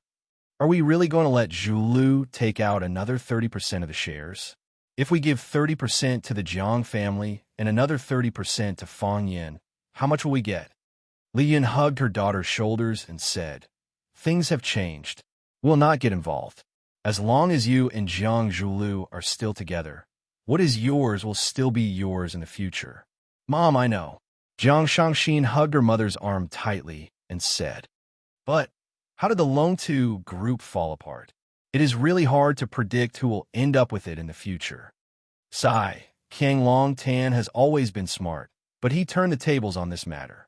If I had known earlier, I would have stopped you from marrying Jiang Zhulu. There were so many twists and turns in this marriage. In the future, Jiang Shangxin hugged her mother's shoulders and said, "Mom, women like us, how can there be happiness?" For some reason, the image of Fong Yin passing lemonade to Lu Chaoga and the two of them snuggling together to watch a matchmaking show suddenly appeared in Jiang Shangxin's mind. The most romantic thing I can think of is to grow old with you. Has Lu Chaoga found the happiness that she wants? Jiang Shangxin started to be jealous of Lu Chaoga for no reason. We are the same woman. Why don't have? Why would you have it? Chapter 478. Longting Tower, Longtu Group Headquarters. Since his father, Kang Long Tan, wasn't around, Jiang Zhulu had been sitting in the CEO's office of Longtu Group for the past few days. Kang Long Tan was the well-deserved leader of Longtu Group. He was also the spiritual idol of nearly 10,000 employees in Longtu Group. Since the establishment of Longtu Group, he had led the employees to create one miracle after another. Kang Long Tan hadn't been to the company for 3 consecutive days, which naturally caused a certain degree of disturbance in the company. In particular, some of the senior managers who had a close relationship with Kang Long Tan kept calling the CEO's office and Jiang Zhulu's phone to ask about Kang Long Tan's whereabouts. Jiang Zhulu couldn't shirk the responsibility, so he had to stand up and take on the heavy responsibility. On the first day of work, he called for a senior meeting to explain to the public that his father wasn't feeling well and needed to rest for a period of time. Only then did the unstable wave of rumors settle down, and all kinds of rumors finally subsided. Jiang Zhulu was very busy. He never thought that being the leader of Longtu Group would have so many things to do. When his father sat in this position, he would leisurely drink tea, read quietly, go to work on time, and accompany his mother for dinner every night. Why did he have so many things to deal with? Why did he have so many decisions to make? Soon, Jiang Zhulu understood the cause of the matter. Even if he and Jiang Longtan were father and son, and he had inherited the foundation that his father had single-handedly built, Jiang Longtan's position was different. However, could he also trust the people that his father trusted? Could he also use the people that his father used? He thought so, but did those people think the same? They didn't dare to make decisions that should have been made by them, so they sent them to Jiang Zhulu to handle. They didn't dare to make decisions that should have been their responsibility, so they sent them to Jiang Zhulu. Everything was done by Jiang Zhulu, and all the decisions were made by Jiang Zhulu. How could he not be tired? Although Jiang Zhulu found the crux of the problem, he still didn't make any changes. He read all the reports that his subordinates sent him. He would give answers to his subordinates' reports. In this matter, they weren't wrong, and neither was Jiang Zhulu. Back then, his father trusted them, so he delegated power to them. Right now, Jiang Zhulu was walking the same path as his father. First, take back the power, then give it back to those who are trusted by him. Don't underestimate this process. It was a simple process that could win over the loyalty of smart people and let them clearly know who was in charge of the Longtu Group. Jiang Zhulu had already made preparations to take over. He knew that his father would never come back. Mr. Jiang, Luo Jibin, the head of Jek's research lab, would like to report to you the research direction of Fire Phoenix's second phase. Mr. Kai Mingliang, the chairman of Longxing Company, has come to visit. He wants to talk to Mr. Jiang about the 3-phase cooperation. Another Mr. Jiang came to visit. He said he's an old friend of yours. Wait, Jiang Zhulu looked up from the pile of reports in front of him and asked the confidential secretary, "What did you just say?" A Mr. Jiang came to visit. He said he's an old friend of yours. The confidential secretary, Jiang Liang, reported again. He was the secretary of the previous boss, Kang Longtan. He hadn't gained the trust of the person in front of him yet. Therefore, he was still a little nervous when facing him, but he hid it very well. Seeing that Jiang Zhulu was very concerned about this matter, he said, "Mr. Jiang is drinking tea in the living room." Jiang Zhulu hurriedly threw the pen in his hand on the table, pushed the chair away, and walked outside. He said, "Take me to him." Jiang Liang didn't ask why. He turned around and led the way. When Jiang Zhulu arrived at the living room, he saw Jiang Junling sitting in the public living room of the CEO's office, drinking tea. There were a few people waiting to see him. They didn't know Jiang Junling's identity and were chatting with each other. No one paid attention to Jiang Junling and treated him as an outsider. Seeing Jiang Zhulu come out, the few people who were waiting quickly stood up to greet him. Jiang Zhulu nodded and smiled at them. He walked straight to Jiang Junling and stood beside him. He said respectfully, "Master, why are you here? If there's anything you need, just let me know. I'm familiar with watching, so it's convenient for me to drive to see you." Jiang Junling put down the teacup in his hand and said with a smile, "If I don't come to see, how would I know how much energy Jiang Zhulu has stored and how much ambition he's suppressing? Not bad. It looks like you're in a good state." Jiang Zhulu was startled inwardly, but he didn't show it on his face. He said with a smile, "I've let Master see a joke. My father isn't feeling well, so I came to help him deal with some side work. The real important matters are still up to my father to decide. Master, do you want to come to my office?" Jiang Junling got up and said, "Then let's go and have a look." Jiang Liang didn't know Jiang Junling's identity, but from Jiang Zhulio's attitude toward him, he could tell that this person had an extraordinary background. Hearing that they were going to the boss's office for a discussion, Jiang Liang quickly led the way and helped open the office door. After waiting for Jiang Junling and Jiang Zhulu to come in, Jiang Liang immediately went inside to make tea. After he quickly finished serving them, he quietly left. Jiang Junling looked at Jiang Zhulu and said, "Julio's mental state is very good. This is the quality a man must have to achieve great things." Jiang Zhulu forced a smile and said, "I'm not afraid of Master laughing at me. I can pretend in front of others, but I have to tell the truth in front of Master. I don't have any confidence right now, and I'm still hanging in the balance. My father's life or death is unknown. The company's undercurrents are surging, and it's extremely unstable. Rumors and slanders are bewitching people's hearts. Things keep happening one after another, and I can only force myself to not let this frame fall to the ground with a loud bang. The Jiang family won't fall. There's still Zhulu. Longtu won't fall either. The Jiang family still exists." Jiang Junling softly comforted him. Jiang Zhulu was very excited after hearing Jiang Junling's attitude. The burden on his body was immediately lifted. Although he had put on an act and given away 49% of the shares with a wave of his hand, it was still unknown whether the Jiang family would accept it or not, and whether they would protect the Jiang family after accepting it.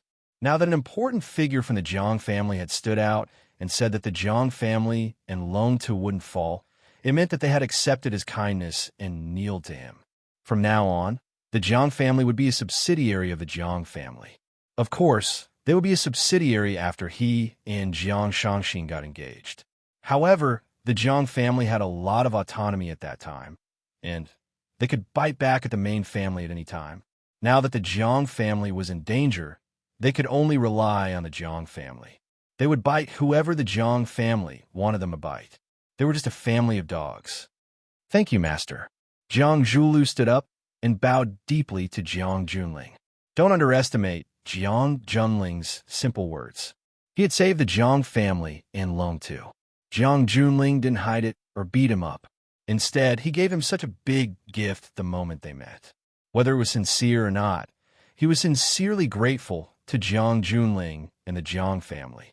At this moment, Jiang Zhulu was in a state of isolation and helplessness. Even a little spark could warm his ice-cold chest. Jiang Junling held the teacup and drank his tea.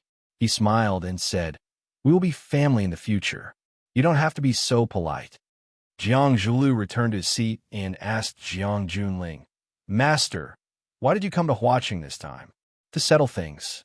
Jiang Junling said, "Bathing in the Huaqing pool during the chilly spring, the hot spring water was smooth and smooth.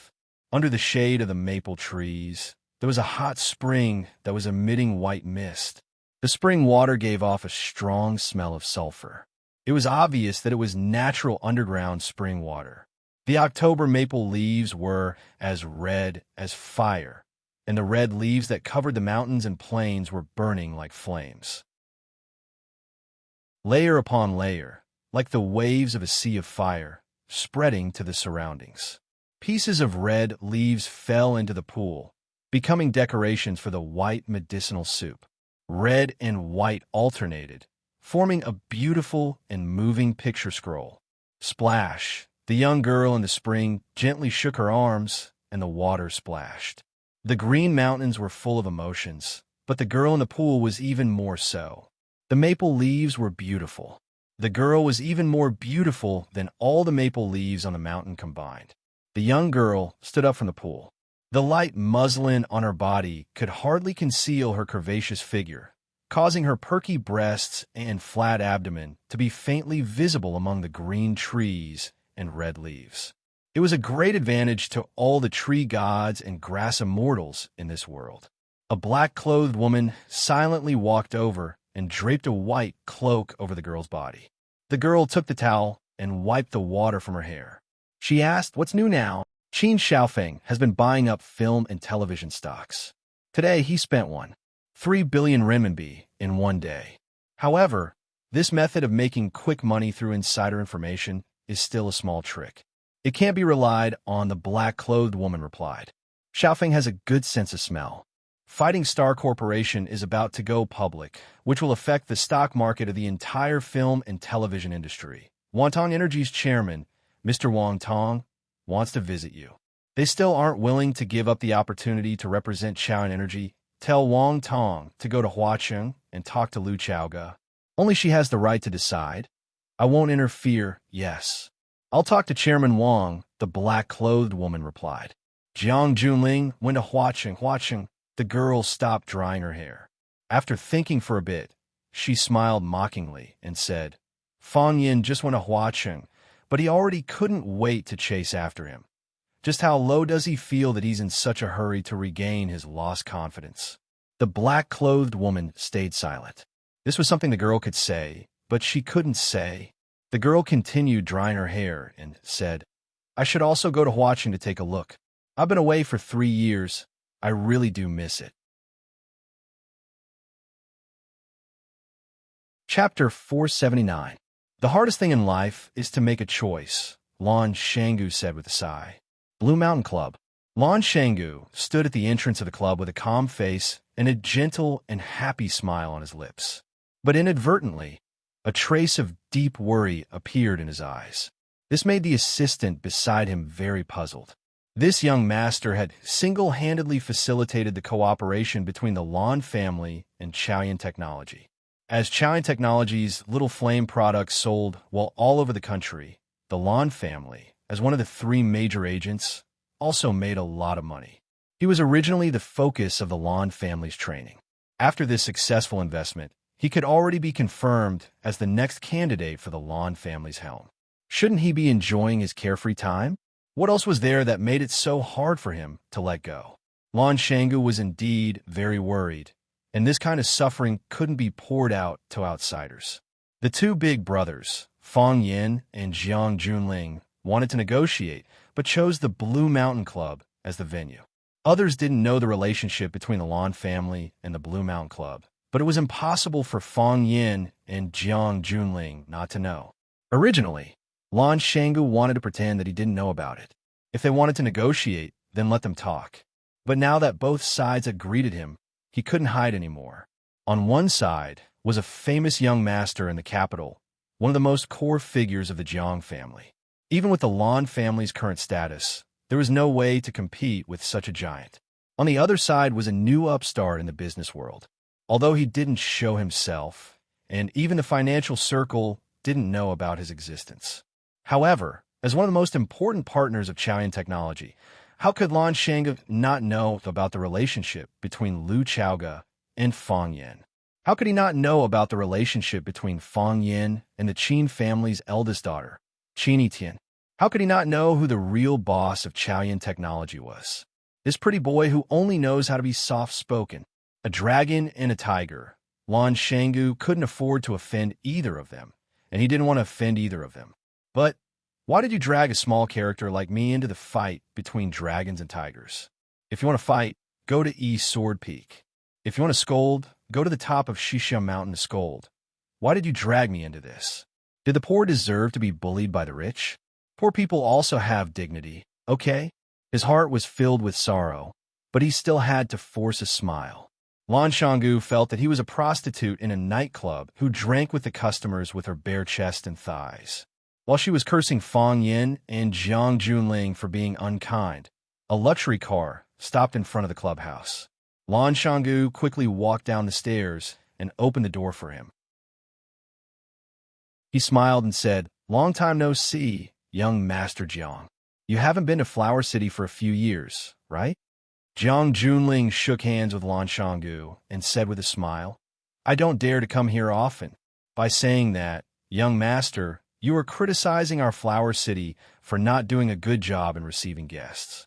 This time, we will learn our lesson and treat you well. We will let you have a new understanding of our Flower City. Lan Shanggu purposely changed the topic and said with a smile. How could such a small trick escape Jiang Junling's eyes? He held Lan Wudu's hand and smilingly said, "Wudu, you and I are now estranged. In the past, when we were in Beijing, we would still go out to drink and chat when we had nothing to do. Now that we've met, you're starting to set an official standard?" Lan Shanggu's expression changed as he smiled and said, "Young master, if you have time, I can send you an invitation right now. How about we two brothers have a good drink and chat today? I've already rejected everyone else's appointments. Whoever dares to compete with me, I'll dare to fight with them." Jiang Junling laughed and said, "That's right. You've always made me feel regretful in my heart. We used to be good friends. How could we lose you all of a sudden? It's good now. I like your boldness and boldness that you're not afraid of anything." The two of them entered the clubhouse's top-notch Lan Shan private room. Other than an old man in sunglasses who followed them in, the others automatically left. Lan Shanggu's assistant helped arrange it. A beautiful girl in palace attire performed a tea ceremony on the spot.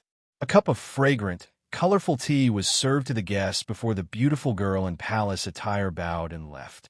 Lan Shanggu made an inviting gesture and smilingly said, "I know that young master likes to drink Laojun tea. When I go back, I've asked for all the treasures of our old man. Young master, have a taste." Jiang Junling picked up the teacup and took a sip. He smiled and said, "This year's new tea was picked before the first rain before the Qingming festival. Only the tender tea core was taken, and the virgin leaves were washed and dried. Then it was hand stir-fried. The leaves, heat control, and stir-frying techniques are all top-notch. Together, it's a peerless product. When I'm free, I'll visit the old man and ask him for a cup of good tea to drink. Then the old man will be so happy that he'll have to show off his tea skills in front of you." Lan Shanggu smiled in response, but he was secretly vigilant. Jiang Junling wanted to visit the Lan family's old man. He wouldn't believe that he didn't have any other intentions. However, the Lan family now had Chaoyan technology as their cash cow. It wouldn't be easy for them to make the Lan family change their ways, right? Jiang Junling held the teacup and looked at Lan Shanggu thoughtfully. He said, "I came 20 minutes earlier than the agreed time because I wanted to have a good talk with you. It's hard for everyone to meet each other now. It's even harder to sit down and have a good talk." Lan Shanggu knew that he couldn't avoid it anymore. He looked at Jiang Junling and said seriously, "Young master, what do you want to say? I'm listening." You can't just listen with your ears. You have to talk with your mouth.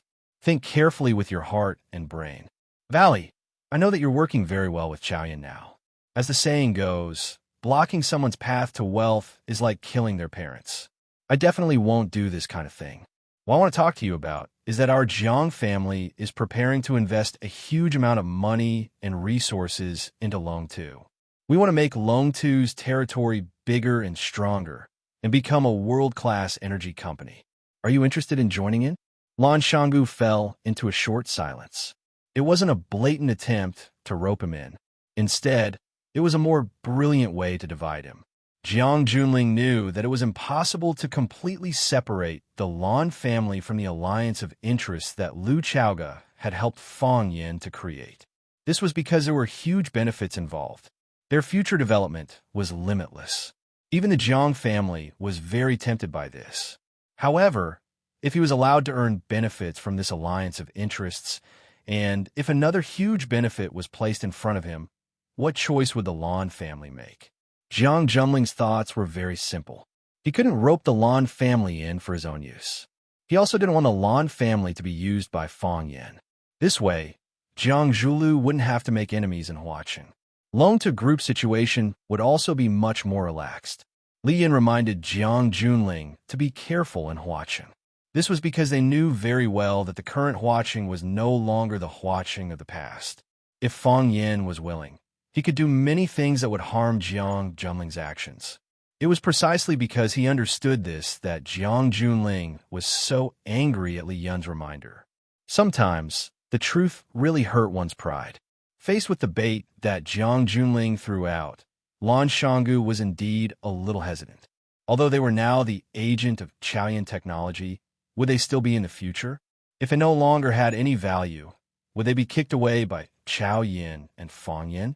If they invested in Loan to Group, they would become an important partner of Loan to Group.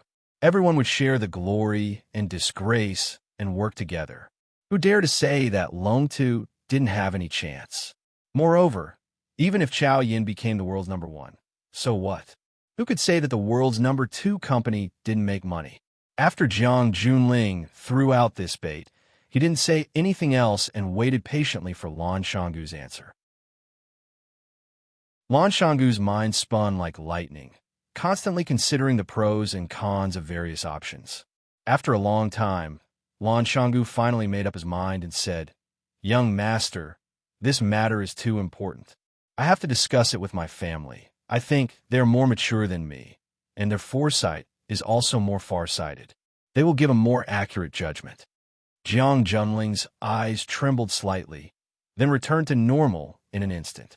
Although Lan Shanggu didn't say anything definite, he had already rejected Jiang Junling's suggestion in person.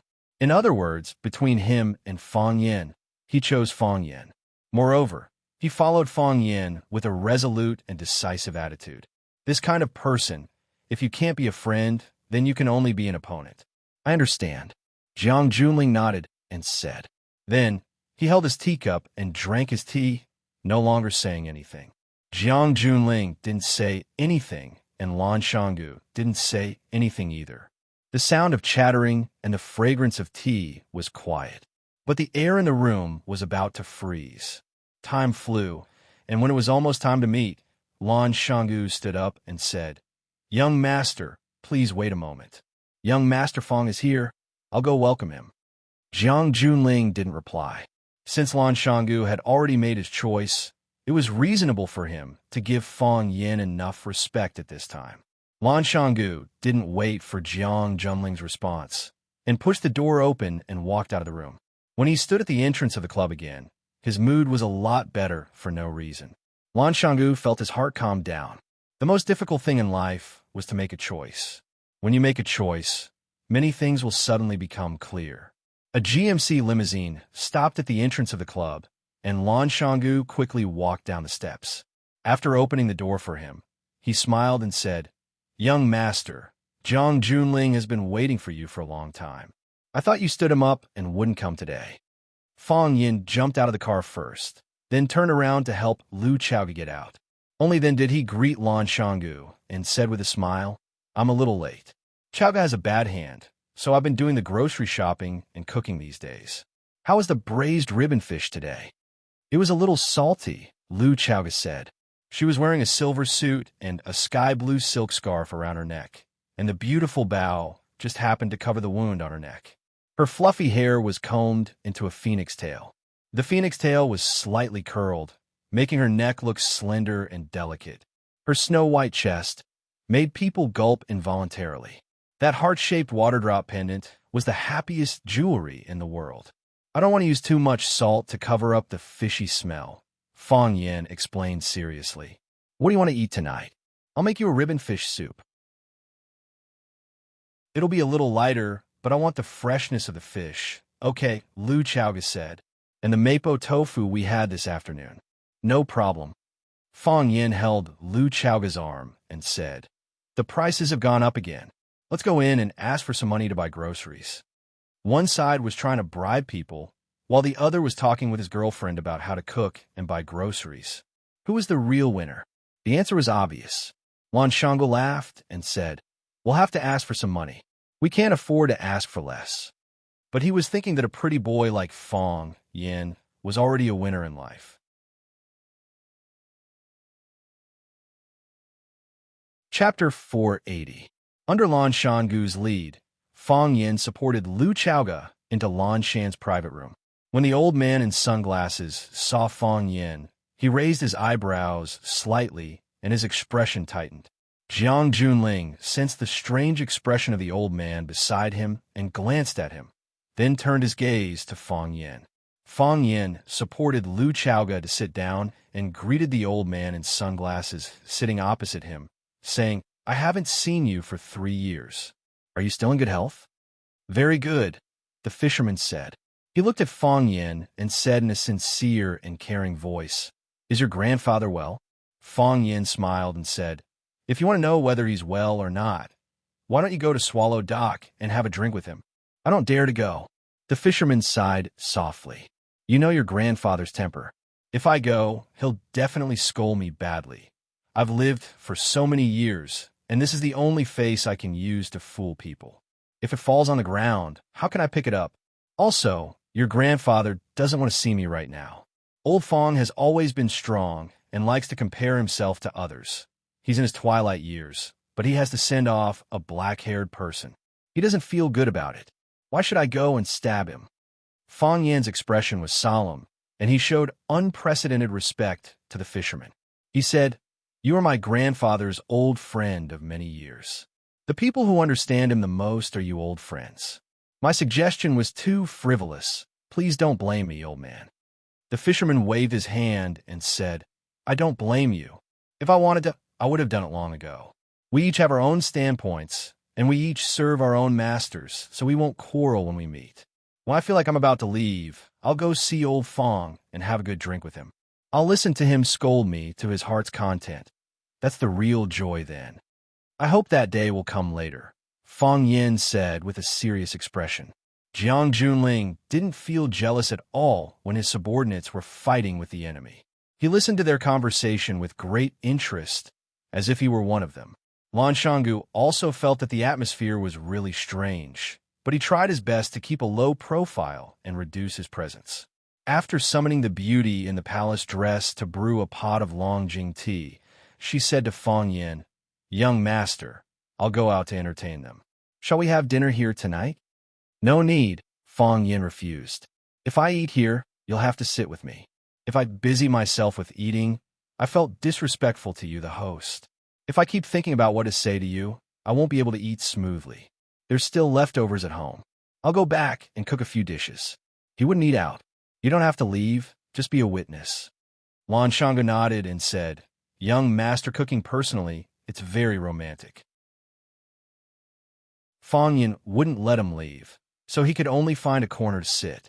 Jiang Junling looked at Fong Yin and said with concern, "Just now, the fisherman said something. The white-haired person sending off the black-haired person. This is the greatest tragedy in life. The dead are gone, and the living are like this. Nothing is more sad than to ruin one's life." Fong Yan's eyes trembled slightly as he looked at Jiang Junling and said, "This is indeed a sad and despairing matter. You clearly feel that you can control everything, but you can only watch as your loved ones die in front of you. If it's possible, I hope that this will only happen once in my life. What I've experienced has been experienced by others before, and in the future, there will be people who will experience it. If it's not someone else, it will be you. Fate is really a mysterious thing. Once the sickle in the hand of the Grim Reaper points at you, you can't run or hide. So, living like this is only one aspect. The key is to be strong, to accumulate virtue, and do more good while you're alive. If you do too many bad things, the Grim Reaper's sickle will naturally hook onto your neck." Fong Yin used his own experience to point the spearhead at Jiang Junling. Those who do too much evil will bring about their own destruction. What happened to me will also happen to others. This kind of tragedy will never be the last time it happens. If the Jiang family still doesn't know how to stop and keep doing such immoral things, the Grim Reaper's sickle will definitely stretch onto their necks. At that time, even if you regret it, it will be too late. Jiang Junling nodded in agreement and said, "That makes sense. Filial piety, loyalty, trust, propriety, justice, integrity, and shame. If any of them are missing, it will be difficult to support a person. Accumulate virtue, do more good, and do less bad things. Then there will be peace at home and abroad." Jiang Junling retorted bluntly. The hidden meaning in his words was that if Fang Yin hadn't done too many bad things, no one in his family would have died tragically.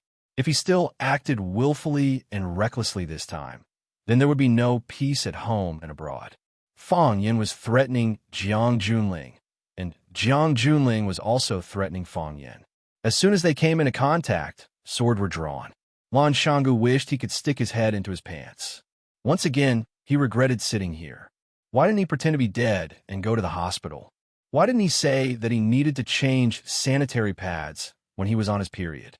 Even if he was beaten twice on the head, it would still be much more relaxing and enjoyable than sitting here and watching Fang Yin and Jiang Junling stab each other.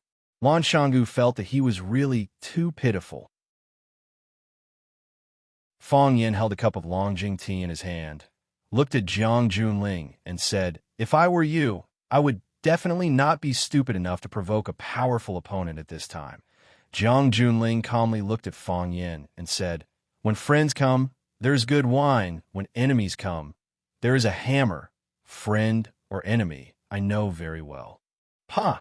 Fang Yin raised his hand and splashed the cup of Longjing tea at Jiang Junling, who was sitting opposite him. Whoosh! The tea was like an arrow, piercing toward Jiang Junling's face. The old man in shades moved like a goshawk. With a wave of his wide sleeves, the cup of Longjing tea was taken away without a drop of rain. From beginning to end, the General Ling sat steadily in his original position, not showing any signs of panic or anger.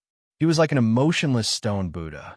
The old man in shades was on guard, but Fang Yin didn't make any further moves. Jiang Junling looked at Fang Yin and said, "This kind of insult has no meaning. If even you say it's an insult, then it means that this kind of behavior will make you unhappy. I'm not a very promising person, but if I can make someone I don't like a little unhappy, I'll be very happy," Fang Yin said with a smile. "Tell me honestly, do you feel a little unhappy in your heart?" Jiang Junling nodded honestly and said, "It's not just a little unhappy, it's very unhappy. No one has ever dared to pour tea on the face of a member of the general's family. In the eyes of the elderly, this kind of insult is very serious, and it must be paid with blood. In other words, I'll have to be more careful when I go out in the future. Just take it as a friendly reminder." Jiang Junling looked at Fang Yin and said, "I sincerely wish for your family to be safe." Hearing Jiang Junling's threat again, Fang Yin couldn't help but laugh and said, "You must have heard of this saying, 'The barefooted are not afraid of those who wear shoes.' We've experienced it before, so we know how painful it is to lose a loved one. After knowing it, we hope that this feeling won't befall us again, but befall others. For example, those people want to kill us. Jiang Junling, do you believe it? I'm really not afraid of tearing your neck off." When Fang Yin said this last sentence, the smile on his face had disappeared, and his voice was devoid of any emotion. His clear eyes became deep, and a frightening scarlet red appeared in his pupils. At this moment, Fang Yin was filled with killing intent, and he was as violent as a general who had just slaughtered thousands of enemy soldiers on the battlefield. Even the heart of Grand Mystery couldn't suppress such killing intent. Even Lao Zi's mind-clearing incantation couldn't get rid of such killing intent.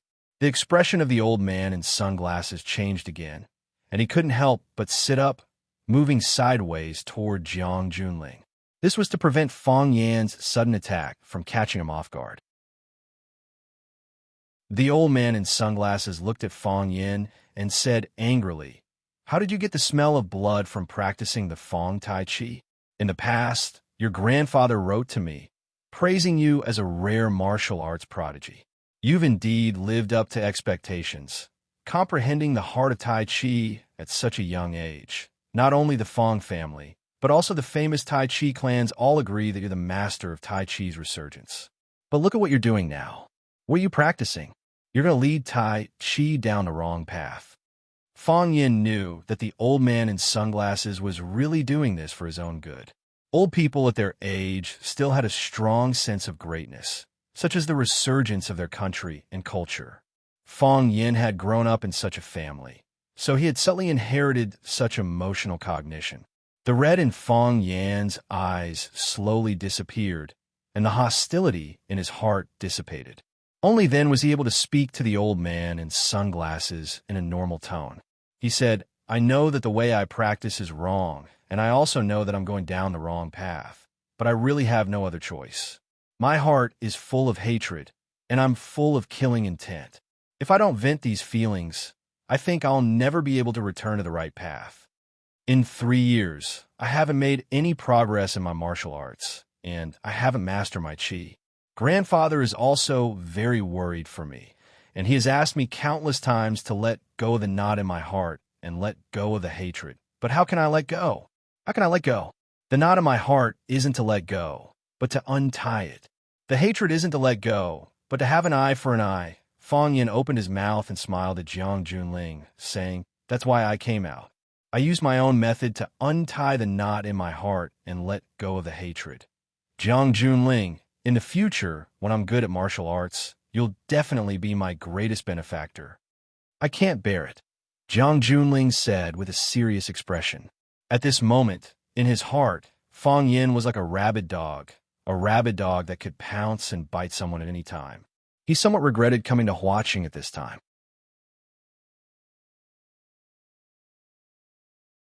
Chapter 481. If he won, it would be natural, but if he lost, he would lose face. This was Jiang Junling's current situation, just like last time. He had already thought of this question. Why did he still come to Flower City? Because he thought that he would definitely win this time. There was no possibility of losing at all. Why are you regretting it now? Jiang Junling suddenly thought of this question. With his intelligence, he quickly came up with an answer that was 99% true.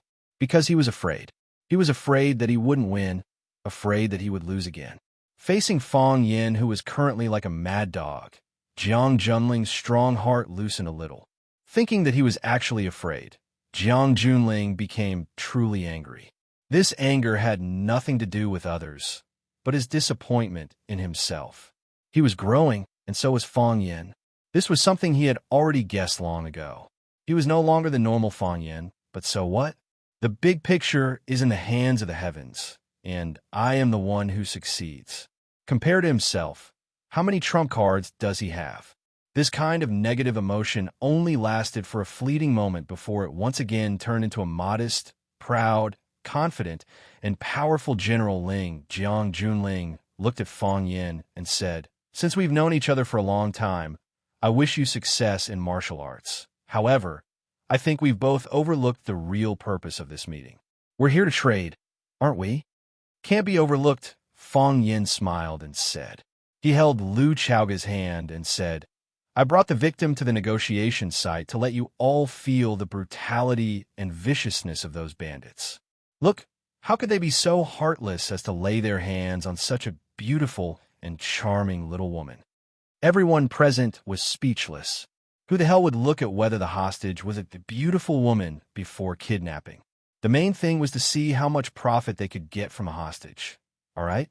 Fang Yin looked at Lan Shanggu and said, "Lan Shanggu, if it were you, would you kidnap such a beautiful woman and cut off her hair to paint with her scalp?" Lan Shanggu was shocked and said, "Young master, don't joke with me like this. I am timid. I'm a legitimate businessman in Lorne Valley. I don't do anything illegal. That wouldn't last long. It would be easy for him to fall into the ditch. Your whole body stinks. I'm afraid you've lost your life." Only now did Jiang Junling, Lan Shanggu, and the others learn about the details of the kidnapping. He thought to himself that Feng Xing and Kang Long Tan, these two old freaks, were really capable of doing anything. They had also done the extremely cruel thing of painting on their scalps. No wonder Fang Yin had something on them that could be used to make them beg for death. Since Fong Yin hated Feng Xing and Qiang Long Tan so much, today's negotiation was naturally to cut off a piece of flesh from Jiang Junling. However, he didn't know if Jiang Junling would give in or not. If Jiang Junling wasn't willing to pay up, the fight between the two would become heated and protracted. Thinking of his position between the two, Lan Shanggu wanted to cry, but had no tears. Who did he offend? Jiang Junling's eyes turned cold and said, "Don't use groundless things to confuse people. People will laugh at you if this gets out." Jiang Junling's eyes moved to Lu Chaoga's face and praised. "Miss Lu's hairstyle is very beautiful today. It complements her temperament, simple and elegant." Jiang Junling countered Fong Yan's words with the truth. "Didn't you say that they cut off Lu Chaoga's hair to paint on her scalp?" Lu Chaoga's hair was still there, which proved that every attack on their character was a lie. Fong Yan surely understood the meaning of Jiang Junling's words. He said groundless things? If I was a little bit later, you wouldn't have the chance to praise Miss Lu's hairstyle and temperament today. Fong Yan raised Lu Chaoga's injured hand and said, "This dagger pierced through her palm. Even if it healed, an ugly scar would still be left on the back of her hand." Fong Yan then untied the silk scarf that was tied around Lu Chaoga's neck to cover those scars, looked at Jiang Junling, and said, "If I hadn't grabbed that dagger in time, Feng Xing's throat would have already been cut." The look in Lan Shanggu's eyes turned complicated. He finally understood the reason why Fong Yin asked him to stay. At the beginning, he thought that Fong Yin asked him to stay on the scene to be a buffer, in case he and Jiang Junling started a fight without saying a word. If that happened, the negotiation wouldn't go on. When he saw Fong Yin pick up the teacup in front of him and pour it towards Jiang Junling's face, he knew that he was wrong. Fong Yin didn't mean to negotiate with Jiang Junling at all. He was a madman who wouldn't even care about poking a hole in the sky. He didn't care about the power of the Jiang clan at all. Now he understood that Fong Yin asked him to be a witness. To witness the scars on Lu Chaoga's body, and also to prove that Qiang Long Tan and Jiang Fengxing were the murderers behind the kidnapping of Lu Chaoga. Before, when Fong Yin said this, some people didn't believe him. Some people even thought that this was a drama directed and acted by Fong Yin himself. He was vicious and merciless, and even the people closest to him were his pawns. Now that Fong Yin showed up with Lu Chaoga, the meaning of his words was clear. These people were the ones who kidnapped Jiang Fengxing and Qiang Long Tan. Every word he said was true. Otherwise, would Fong Yin really cut Lu Chaoga's neck a few times? Or would he stab the back of Lu Chaoga's hand with a knife? Fong Yin wanted to borrow his eyes and mouth. He wanted to spread what he saw with his own eyes, to let the people of Huaqing know that Fong Yin wasn't as evil and treacherous as they thought. Most importantly, Fong Yin wanted those who followed him or had the intention to follow him to know that his character was not as bad as they thought or what the rumors said. Every word and action of this guy had a hidden meaning. He really couldn't be underestimated. As expected, if Lan Shanggu could think of it, Jiang Junling could think of it in advance. Jiang Junling glanced at Lan Shanggu thoughtfully and said, "One side of the story, you can't take it seriously. If you really want to get justice for Miss Lu, why don't you send my fourth uncle and Uncle Jiang here, and let the three parties confront each other face to face? What's wrong is wrong, and what's right is right after all. No matter how good their acting skills are, how can they hide from the eyes of everyone here? In this way, even if they spread the word to the outside, they would have a more straightforward and clear understanding." "Gu, don't you think so?" Lan Shanggu laughed and said, "What's right is right after all, and what's wrong is wrong after all. I believe the truth will come to light one day. As long as people are still alive, the truth will never disappear." Jiang Junling smiled faintly. He knew that Lan Shanggu would give an answer that was biased towards Fong Yan's side, but whether or not to say it was very important. When Lan Shanggu spread the word, he still had to consider the attitude of the Jiang family on this matter. "I think so too," Fong Yin said. "A country has its laws, and a family has its rules. If they break the law, they will naturally be handed over to the authorities to deal with. All right, when I came, I already sent those bandits to the police station. They're probably being interrogated now. right? Jiang Junling smiled without saying anything. He said, Fang Yin, why can't we just get to the point? Why waste your time and mine like this? You don't trust me to send them to the police station? Of course, Jiang Junling said. If you did, I would admire your selflessness. Fang Yin smiled shyly and said, You guessed it right. I really can't bear to send them to the police station. Jiang Fengxing is a big shot in the Jiang family. If he was sent to the police station as a kidnapper, the Jiang family's reputation would probably fall to the ground and be covered in dust, right? You won't get any compensation either. Between the two of us, who will suffer a greater loss?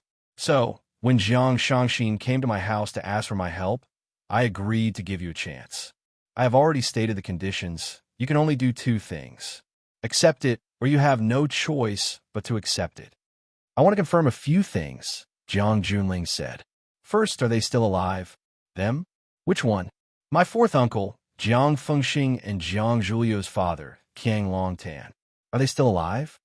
Oh, they tied him up and threw him into the vast ocean. When I tried my best to find him, I only saw Jiang Fengxing and a few of his helpers. After a fierce fight, I finally subdued them. I've never seen the dragon pool before, but I've never seen it before. I don't know if they were thrown into the deep sea by your fourth uncle because they couldn't split the loot evenly. I don't know how to swim. Even if I could, I wouldn't jump into the sea to look for them. What does his life have to do with me, right? Lan Shanggu's hand trembled slightly as he held the teacup in his hand. Qiang Long Tan was already dead. After Jiang Zhulio's wedding, the Jiang family's reputation had been trampled into the abyss by Fang Yin. However, no one dared to underestimate the Jiang family. Because the Jiang family had Qiang Long Tan, and because the Jiang family had the backing of the Jiang family, who could guarantee that the Jiang family wouldn't be able to rise again? If Qiang Long Tan was also dead, with just Jiang Zhulu, would he be able to carry the Jiang family's banner? Jiang Junling nodded and said, In other words, Qiang Long Tan is dead. I said, I don't know.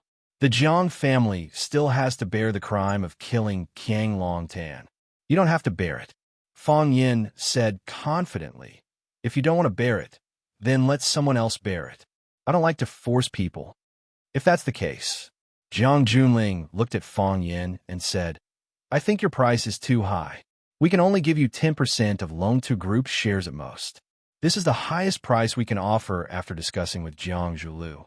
Fang Yin helped Lu Chaoga up and said, As the victim's family, we refuse to accept such a humiliating price.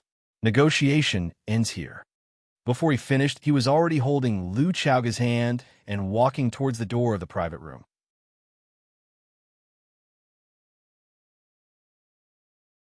Chapter 482.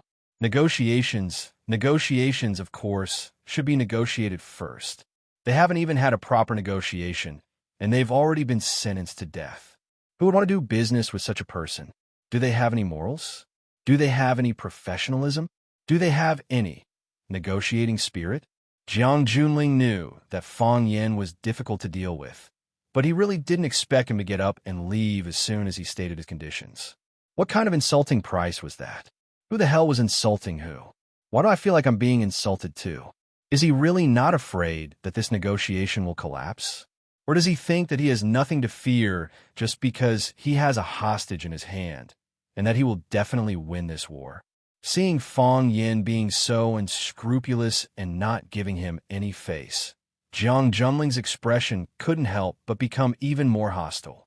He always thought that his cultivation was profound and his endurance was better than others. But every time he met Fang Yin, he would break through, and he really wanted to roll up his sleeves and fight 300 rounds with him regardless of his identity and image. He looked at Fang Yin's back and said aloud, I think you may not understand some things. Do you know how much 10% of Loan to Group shares are worth? With the good performance of the energy stocks in a market, its total market value will not be much lower than the current Chaoyan technology. How much can you get in Chaoyan? It can't be more than 10%, right? Fang Yin suddenly turned around and stared at Jiang Junling. In your heart, you think that 10% of Loan to Group shares is already a lot, an astronomical number, enough to compensate for all our losses. but you definitely don't know what Lu Chaoga means to me." Fang Yin held Lu Chaoga's hand and said in a deep voice, "She is my friend, my family, Chaoyin's soul, and everything. Without her, Chaoyin technology would not exist at all. I don't even have the chance to sit here and talk to you as equals. Such an important person was kidnapped by the Jiang family." Jiang Junling frowned and said, "She was not kidnapped by the Jiang family. Please watch your words. Is Jiang Fengxing not a member of the Jiang family? Didn't you just call him fourth uncle? Jiang Fengxing is a member of the Jiang family, and he is indeed my fourth uncle. However, the Jiang family belongs to all members of the Jiang family, not just one person. Other than two people, no one else can stand out and say that they represent the Jiang family. Besides, the truth is still unclear. Before I see fourth uncle, I don't believe that the Jiang family kidnapped Miss Lu Chaoga." "If that's the case," Fang Yin sneered, "why are you negotiating with me? I'll hand them over directly to the police station. You can bring your family to the police station to visit them and understand what happened. Isn't that easy for you? Why did you come to my house and beg me to negotiate? If you don't do anything against your conscience, you won't be afraid of ghosts knocking on your door. But if you've done too many things against your conscience, even the slightest movement outside will make you paranoid and restless. Fang Yin, you are testing my patience. Jiang Junling, don't put on a high and mighty face in front of me. If I cared about your identity, I wouldn't have beaten you black and blue 3 years ago. What's right is right, and what's wrong is wrong. You've done wrong, so you have to receive the punishment you deserve. Don't think that you can do whatever you want just because you have a special identity. You can do it with others, but not with me. As the victim's family, we have the final say on whether we are satisfied with the compensation. Not you, the perpetrator, decide. Now, I can tell you very clearly that I am very dissatisfied with this result." General Ling took a sip of tea from his teacup and said, 20%, 30%, Fang Yin said. "I've already stated the conditions. Only by reaching this condition will we feel a little more balanced. Although I think it still can't compare to the losses we've suffered. Loan to Group's future valuation is far from Chaoyin technology. Can 30% of Loan to Group's shares be compared to all of Chaoyin Technology's shares? Everyone knows that if something happens to Lu Chaoga in this kidnapping incident, Chaoyin Technology will suffer a fatal blow. Don't you feel that you've taken advantage of me by stating such a merciful condition?" Jiang Junling pondered for a moment and said, "Fine, 30%. I promise you. But the condition is that you let her go first. Only after you let her go will I ask someone to transfer the shares of Loan to Group to you." Fang Yin took Lu Chaoga's hand and sat back down. He said, "That's not a problem." Jiang Junling looked at Fang Yin and asked, "Where do we pick her up?" "South Sea," Fang Yin said. Rumble, the off-road vehicle's engine roared, and the vehicle bounced up and down, continuously conquering one protrusion or pit after another. This was an undeveloped road that extended infinitely along the coastline of Huaqing. It was sparsely populated, and it was not conducive to driving. Jiang Zhulu was used to sitting in luxury cars with excellent shock absorption. His body was bounced up and down again, repeating this process over and over again. It made him feel as if his internal organs were being moved. He resisted the nausea and the urge to lie by the window and vomit to his heart's content. He tried his best to look calm and composed, as if nothing had happened. At this time, Jiang Zhulio's heart was especially sensitive, and he needed other people's respect and approval even more. The driver was an experienced driver. His movements were skilled and agile. Even on such a difficult road, he could still drive the car at high speed, which was enough to show his superb skills. Sitting in the front passenger seat was a middle-aged man in a black suit. When they first met, he introduced himself as Eagle King and was the main person in charge of searching for the target in the team. Sitting side by side with Jiang Zhulu were two big shots of the martial arts world. One was the Tai saber god, Li Wanfu. It was said that his Tai saber was superb, and he could use 13 sabers at most. As the leader of the lover school, he had a great reputation. The other big shot was the Dragon Master, Bao Shi, who had fought with Fang Yin in the 10 Feet Abyss and was beaten into a coma by Feng Yan. In the past, Jiang Zhulu did not have much of a good impression and understanding of these martial arts figures. Now, that it was a society governed by law, no matter how good their martial arts were, would they come and beat him up for no reason? Only now did Jiang Zhulu gradually realize the importance of these people. For example, he was here to pick up Jiang Fengxing and his father. If it were not for these powerful people accompanying him, he would not have the courage to come to such a place to pick them up alone. Li Wanfu and Bao Shi were sitting in the car with their eyes closed, as if they had fallen asleep. Their bodies were moving up and down with the bumps of the car, but there was nothing strange on their faces. Their bodies were integrated with the car, going up and down at the same time with ease. Screech! The car suddenly braked and stopped at the edge of a high cliff. Eagle King was the first to get out of the car. He glanced at the satellite positioning system on his wrist and said, "The agreed place for the transaction is here." Jiang Zhulu opened the car door and got out. He really could not stand the stuffy air in the car. He took in big mouthfuls of the salty and humid sea air, which made his body feel slightly better. The feeling of vomiting that was about to gush up to the corner of his mouth disappeared, allowing him to save some face. Jiang Zhulu walked to Eagle King's side and looked at the vast, deep blue sea. He said, "Where are they? Why don't I see anything?"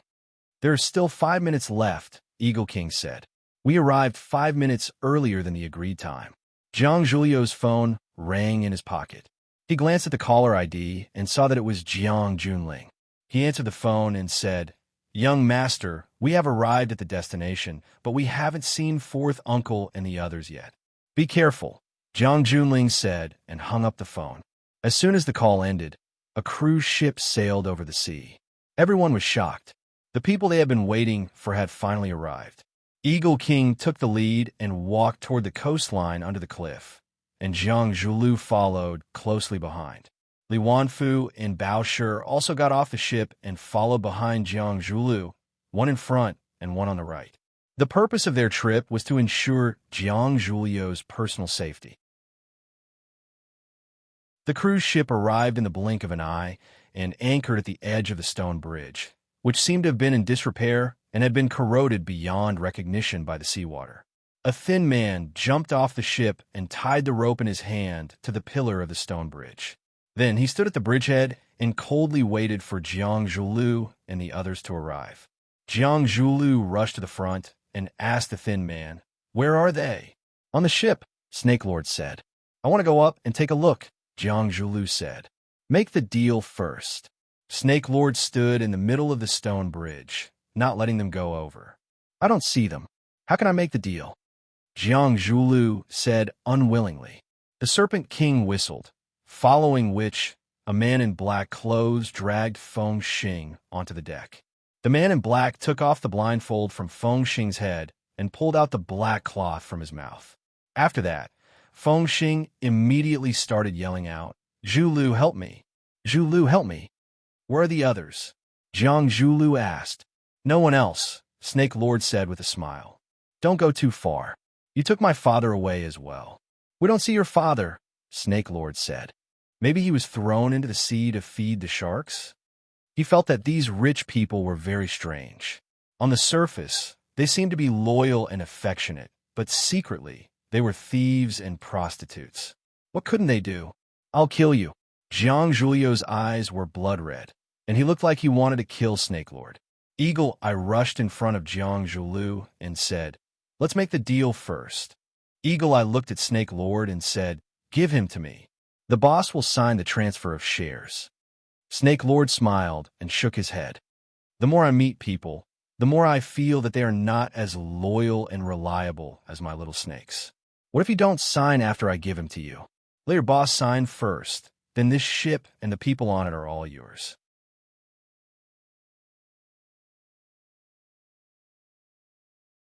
Chapter 483. Eagle King sneered, his eyes as sharp as a vulture's. "You have your considerations. We also have our concerns. What if we sign it, but you don't give it to us?" "That is indeed a problem." Snake Lord thought about it seriously. "This problem is too profound. My IQ is low. I really can't think a good solution. How about we cancel today's deal? After saying that, Snake Lord jumped towards the cruise ship behind him. Eagle King's body trembled in anger. What kind of attitude is this bastard? Do we need to beg you to make a deal? Want to leave? Li Wanfu shouted, his body like a rock spreading its wings, leaping into the air. His hands turned into eagle claws, swiftly grabbing towards Snake Lord's nape. Vajra subduing Dragon Claw. This was an inter-sect technique of the Mandarin Duck sect, extremely powerful. The wind howled, the energy was like a knife. Li Wanfu's hands were faintly red. It was the phenomenon of internal combustion when he used his internal energy to the extreme. With his internal energy cultivation, if he really did grab a human body, it would be light injuries and broken bones. Serious cases would be death on the spot. Li Wanfu had a violent temper. It was very difficult to escape and scathe from his hands. More or less, a piece of flesh or some other body part would be left. Even if it was just a touch of energy, Snake Lord already felt a burning pain on his back. He was in midair, his strength exhausted. It was too late to turn around, but he didn't need to. His mouth let out a hurried flute sound. A small golden snake came out of his trench coat, hissing and pouncing towards Li Wanfu, who was full of murderous intent. Bastard. Li Wanfu was furious. He had been famous for a long time. His Tai saber was extremely powerful. He rarely met an opponent. Usually, he lived like a prince. No one dared to touch him. He didn't expect a small snake to be so presumptuous in front of him. With a flick of his wrist, a small golden knife jumped into his hand. With a flash of golden light, the small golden snake screamed and was cut in half. After cutting the golden snake, Li Wanfu's speed didn't slow down. His saber momentum didn't stop, stabbing towards Snake Lord's back again. Whoosh! The Snake Lord suddenly turned around and threw a handful of white powder at Li Wanfu. Whoosh! Li Wanfu quickly withdrew his body, and the goshawk turned into a sparrow. His dantian exerted force once more, and his body quickly retreated. Quang, quang, quang. Li Wanfu's body once again landed on the broken bridge. Because the force of his forward charge was too strong, he retreated a little hurriedly. His body staggered back a few steps before he managed to steady himself. The two energies collided and clashed in his body, and a sweet taste of blood rushed into his throat. He pursed his lips and swallowed it back down. Bao Shi was enraged. As he was about to leap up and chase after Jiang Fengxing, the Snake Lord had already grabbed Jiang Fengxing's neck. Bao Shi snorted, but he could only stare at the Snake Lord coldly. "Since we can't make a deal, let's part ways here," Snake Sovereign said with a smile. He stared at Li Wanfu, Bao Shi, and the others and shouted, "Set sail." Kacha! The cruise ship began to move. The Snake Lord flicked his sleeve, and a silver light flashed. The rope tied to the stone pillar of the broken bridge was cut into two pieces. One end was still tied to the stone pillar, while the other was swaying in the wind. "Wait!" Jiang Zhulu anxiously shouted. "Let me make a call." Since it was something that Jiang Junling and Fong Yin had already discussed, it meant that they had already made a decision. What he needed to do now was to ensure the smooth success of this deal. "Go ahead," Snake Lord said. Jiang Zhulu dialed Jiang Junling's number and said, "Young master, I saw fourth uncle, but I didn't see my father, Zhulu. I already know about this. I didn't tell you because I wasn't sure yet, so I'm leaving this deal to you. I hope you can see it with your own eyes." Jiang Junling comforted him in a soft voice. "No matter how bad the situation is, we're already mentally prepared. What others owe us, they will eventually pay us back." "Understand," Jiang Junling said. "The deal is in progress. They want young master to sign first." "Give me 1 minute," Jiang Junling said. Jiang Zhulu hung up again and waited patiently. The cruise ship's engine roared, but it didn't start to leave. In less than a minute, Snake Lord received the message. He let go of Jiang Fengxing and said, "The deal is done. This ship and the people on it are all yours." After that, he dashed towards the other side of the ship. The people on the other side had already prepared a rubber boat. As soon as Snake Lord jumped on it, the rubber boat split the water and rushed towards the distant deep sea. Eagle King was the first to jump on the boat and threw the cruise ship's rope to them. Li Wanfu grabbed the rope and fastened it to the pillar of the broken bridge again. Li Wanfu and Bao Shi also got on the boat. One went to check the cabin to make sure the cruise ship was safe. The other went to the captain's room to check the direction of the cruise ship. Jiang Zhulu was the last to get on the boat. After rushing to the deck, he untied Jiang Fengxing and asked anxiously, "Dad, how do you feel? Do you feel uncomfortable anywhere?" "I'm fine," Jiang Fengxing said weakly. If Jiang Zhulu didn't hold him up, he wouldn't have been able to stand at all. These days, every day felt like a year to him. Both his mind and body had suffered unimaginable torture. "Where's my dad? Have you seen my dad?" Jiang Fengxing shook his head and said, I don't know. We were separated on the ship. When I woke up, Dragonpool was already gone. I never saw him again. Jiang Zhulio's eyes were red. He yelled towards the cabin, "Mr. Bao, Mr. Li, have you seen my dad?" "No," Bao Shi was said as he walked out. "No," Li Wanfu yelled from the cockpit. "There's really nothing left," Jiang Zhulu said hoarsely. "There's really nothing left." He had already guessed that something bad had happened to his father, but he still had a glimmer of hope. Now that he saw Jiang Fengxing, who had disappeared with his father, but there was no trace of his father, he knew that his father was gone for good. He would never come back. Jiang Fengxing was also very sad. He put his hand on Jiang Zhulio's shoulder and comforted him. "Zhulu, don't think too much. Maybe your father has already been rescued, or maybe he's been hidden by them. They're going to ask us for more benefits. Your father is not here. You are the pillar of the Jiang family.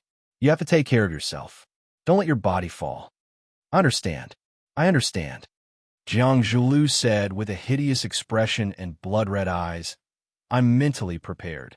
"That's good," Jiang Fengxing said tiredly. "Let's go home. Let's go back. I don't want to stay in this damn place for one more second." "Dad, you can't go back," Jiang Zhulu said in a low voice. "What did you say?" Jiang Fengxing's body shook. He vigilantly stared at Jiang Zhulu. He wanted to push Jiang Zhulu away and stand alone, but his legs were shaking. He couldn't bear the weight of his body at all. Jiang Zhulio's eyes became as fierce as a wolf's. He lowered his voice and said, "Someone doesn't want you to go back." Jiang Zhulu raised a syringe that he had prepared earlier and suddenly pierced it towards Jiang Fengxing's heart. Jiang Fengxing felt as if he had been hit by a heavy blow. He wanted to say something, but his mouth was trembling and he couldn't say anything. His body twitched, and a large amount of foam came out of his mouth. His body softly fell into Jiang Zhulio's arms. "How good it would be if you died earlier," Jiang Zhulu said with a hideous smile. Jiang Fengxing couldn't hear his curses anymore because his heart had stopped beating. "Dad," Jiang Zhulu cried out. "Dad, what's wrong? Dad, don't scare me. Help, help." After 3 rounds of tea, Fang Yan's phone on the table finally rang. Fang Yan took the phone and glanced at it. He looked at Jiang Junling, who was sitting opposite him, and said, "Congratulations on our successful transaction." Jiang Junling looked at Fang Yan and said, "Didn't we already have a successful transaction after you got the share transfer contract?" At that time, it only represented that I got the Long2 Group's shares. Fang Yan smiled and said, "Only by receiving this message can my people leave safely. You're a good boss who knows how to care for your subordinates." Jiang Junling smiled faintly. "But you're not a good man who knows how to love your family." Fang Yan said mockingly, "Jiang Fengxing probably won't have a chance to go ashore anymore, right?" Jiang Junling's expression was firm. He said, "I don't understand what you mean. Whether it's you or the Jiang family, you won't allow Jiang Fengxing, a man who brought shame to the Jiang family, to come home, right?" Jiang Junling lowered his head and drank his tea. He said calmly, "Fourth uncle is a member of the Jiang family, my family. Of course, we wanted to come home, but the sea is stormy. If something happens to him, what else can we do other than grieve?" Fang Yan said with a face full of mockery, "Stormy sea? Not only is the sea stormy, but it's also dangerous on land." Jiang Junling raised his head and looked at Fang Yan. His eyes narrowed. and he asked in a deep voice, "What are you trying to say?" As a teacher, I won't say things like Huacheng is my territory. If you're a dragon, you have to coil up. If you're a tiger, you have to squat down. That's meaningless and makes me sound very vulgar. As a man with manners, I won't say things like Huacheng's traffic is bad and you have to be careful when crossing the road. That's a strong threat. But what I want to tell you is that from this moment on, Huacheng has entered the era of Fang Yin. Fang Yin smiled as he looked at Jiang Junling. He said, "Whether you like it or not, whether you accept it or not, in Huacheng, you'd better keep a low profile. I don't like people with high profiles. Except myself." Before Fang Yin left the room, he added,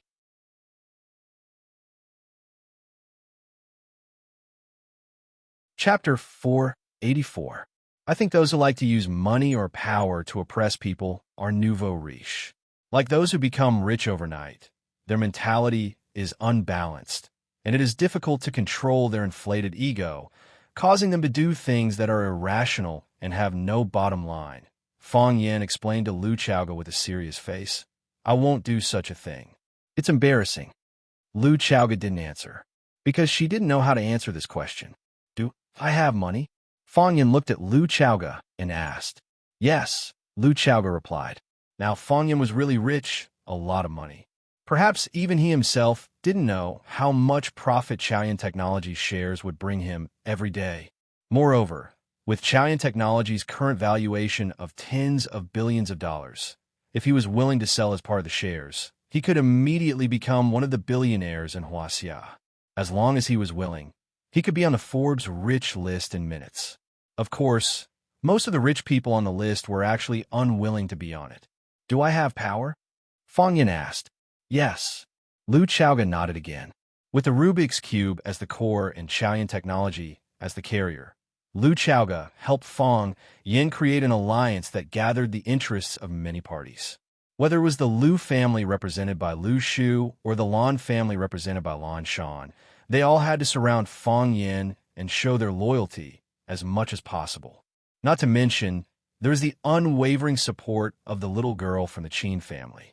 Now, Fang Yin could be described with two words: monstrous power.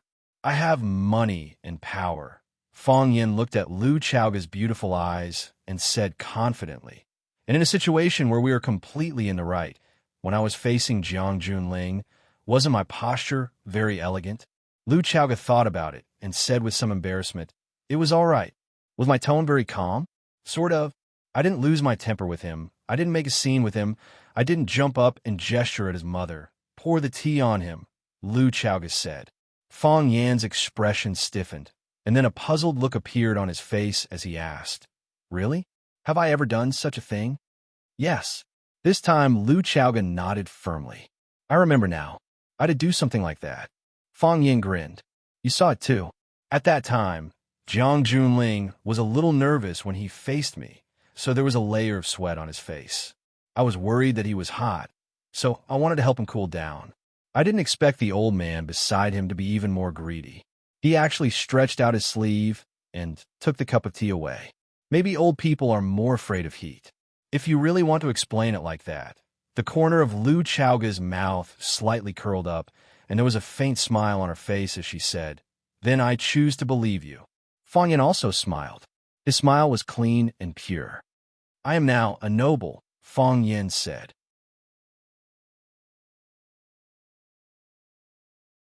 "Yes."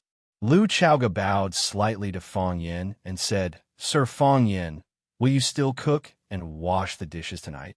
The two of them looked at each other and laughed unrestrainedly. They had been suppressed for too long, and they had been held hostage by hatred for too long. Every word was like a knife, and every gaze was hidden with murderous intent. Lu Chaoga hated the people around him who coveted the Rubik's Cube and could endanger his life at any time. Fang Yin hated the killers who took away his life and the joy of his family. At this moment, they were smiling from the bottom of their hearts. There was no hatred, no murderous intent, only a feeling of complete relaxation in both body and mind. Lu Chaoga reached out and held Fang Yan's hand. She looked straight into Fang Yan's smiling eyes and said softly, "Fang Yan, I like you like this." You don't know, when I saw you again 3 years later, how scary your gaze was. At that time, my hands and feet were cold, as if I was being stared at by a terrifying monster. Although it was just a glance, and you changed very quickly, it still left me with a lingering fear. I can understand your life in the past 3 years, and I also know what you have been through these years. At that time, I felt that you were both strange and familiar. I was afraid and pitiful. I reached out and held your hand. I wanted you to feel my strength, to feel my warmth, to make your heart feel a little better, so that you were not so murderous. And when you were talking to Jiang Junling just now, your expression was ferocious, and your pupils were bloodshot. You were like a werewolf who could pounce on others at any time, bite off their blood vessels, and drink their blood. The murderous intent in your eyes was too strong, and the hostility in your heart was too heavy. At that time, I felt that I was looking at a complete stranger. The smile on Fang Yan's face was still there. He looked lovingly at Lu Chaoga, who was holding his hand tighter and tighter. He could feel her wholehearted care, and he could also feel the worry that she had not spoken out. From the first day they met, he knew that she was worried about his emotions and his psychological state. She was worried about everything about him. But as smart as she was, she did not say anything. What could you say to a barrel of dynamite? She just used her consideration to take care of Fang Yan and her gentleness to melt Fang Yan. She hoped that the volcano would cool down. She hoped that the dynamite would stop. She hoped that Fang Yan could return to the state that he wanted in the end. However, before she could do more, she was kidnapped. She thought that she needed to go through another course of treatment. She thought that everything would have to start again. But what made her ecstatic was that Fang Yan actually walked out on his own. Although it was just a tentative step, this foot could be pulled back at any time. But she knew that their opportunity had come. It was today and it was now. She chose to have an open and honest talk with Fang Yan. She thought that she had made the right bet, and she also hoped that she had made the right bet. Fang Yan, I don't know how to resolve the murderous intent in your heart, and I don't know how to make the hostility in your heart disappear. I don't care about the life and death of Jiang Junling or anyone else, and I don't care about the life and death of anyone else, but I care about you. How can your body bear so many things? Fang Yan, you are not that kind of person. You have always been a simple and kind man. You are very smart, but you use your intelligence on the things that you like.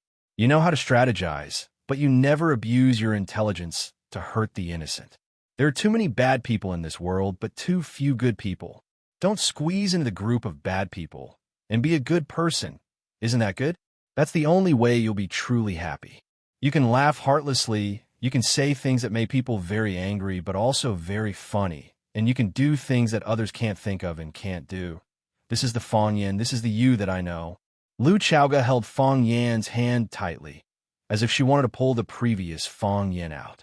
Fang Yan, you are too tired now. You are tired, and those of us who care about you are tired too, Lu Chaoga said emotionally. If you laugh, we will laugh too. Fang Yan held Lu Chaoga's beautiful hand back, and it was a promise to her. I like quiet, simple, and poetic life, where I can see the golden sunlight and breathe the fresh air the moment I open my eyes. Lu Chaoga's eyes lit up, and she said, yes, this is the Fang Yan, this is the state of life that you should find back. Wait for me to kill all those bad people, Fang Yan said with a serious expression. Seeing that Lu Chaoga's face was full of worry again, Fang Yan pretended to be in deep thought and said, however, when you take revenge, you can also enjoy life. Right? In the funeral parlor, Jiang Shangxin suddenly felt a heart-wrenching pain as she looked at the cold face of the man on the morgue. This was her father, the father who gave birth to and raised her, the father who bought her countless toys and taught her to sing nursery rhymes and play games. He was also the man that she was most attached to and liked when she was young. At that time, he was her sorcerer and guardian knight. As she grew older, she knew more and more things, and her feelings for her father became weaker and weaker. In the end, she went to school, studied abroad, and had her own company and career. Sometimes, she didn't even see her father for a year. She didn't feel that anything was wrong, and whoever left could live equally well. Moreover, That was a man who made her carry the shame. Now he was gone. He would never talk to her again. He would never let her take care of herself again. He would never call her when he was drunk and say that his daughter's father missed her again. She could never do anything again. This was the last side, and very soon, the corpse would be incinerated into a pile of ashes. This was the final fate of humans. However, to her and her father, wasn't this moment a little too early? The bones in both legs were fractured, and they were then fixed with splints as a disguise. The fatal injury was caused by a heart defibrillator. This drug is very popular in the European black market and is an advanced poison that can cause rapid heart failure. If one is poisoned by this drug, there is basically no cure. Because there is simply no time, the doctor in charge of the autopsy reported to Li Yun in a low voice. "Madam, please restrain your grief. You may leave," Li Yun said expressionlessly. The doctor nodded and quickly left the morgue that made one feel extremely suffocated. He felt that it was very strange. This wasn't his first time performing an autopsy, and he was more familiar with corpses than with women's bodies. In the past, he could do it with ease, but why did it feel so strange today? Perhaps it was because the employer this time was too powerful. Lian glanced at Jiang Zhulu and said, "Zhulu, what's going on?" When I arrived, Dad could still talk to me, and he even shouted for me to save him. After he finished the deal with Fang Yin, he fell on top of me. At that time, I still didn't know what happened. Jiang Zhulu explained with a sorrowful expression. "I believe you." Lian's gaze was as sharp as a knife. "But I hope this is the last time."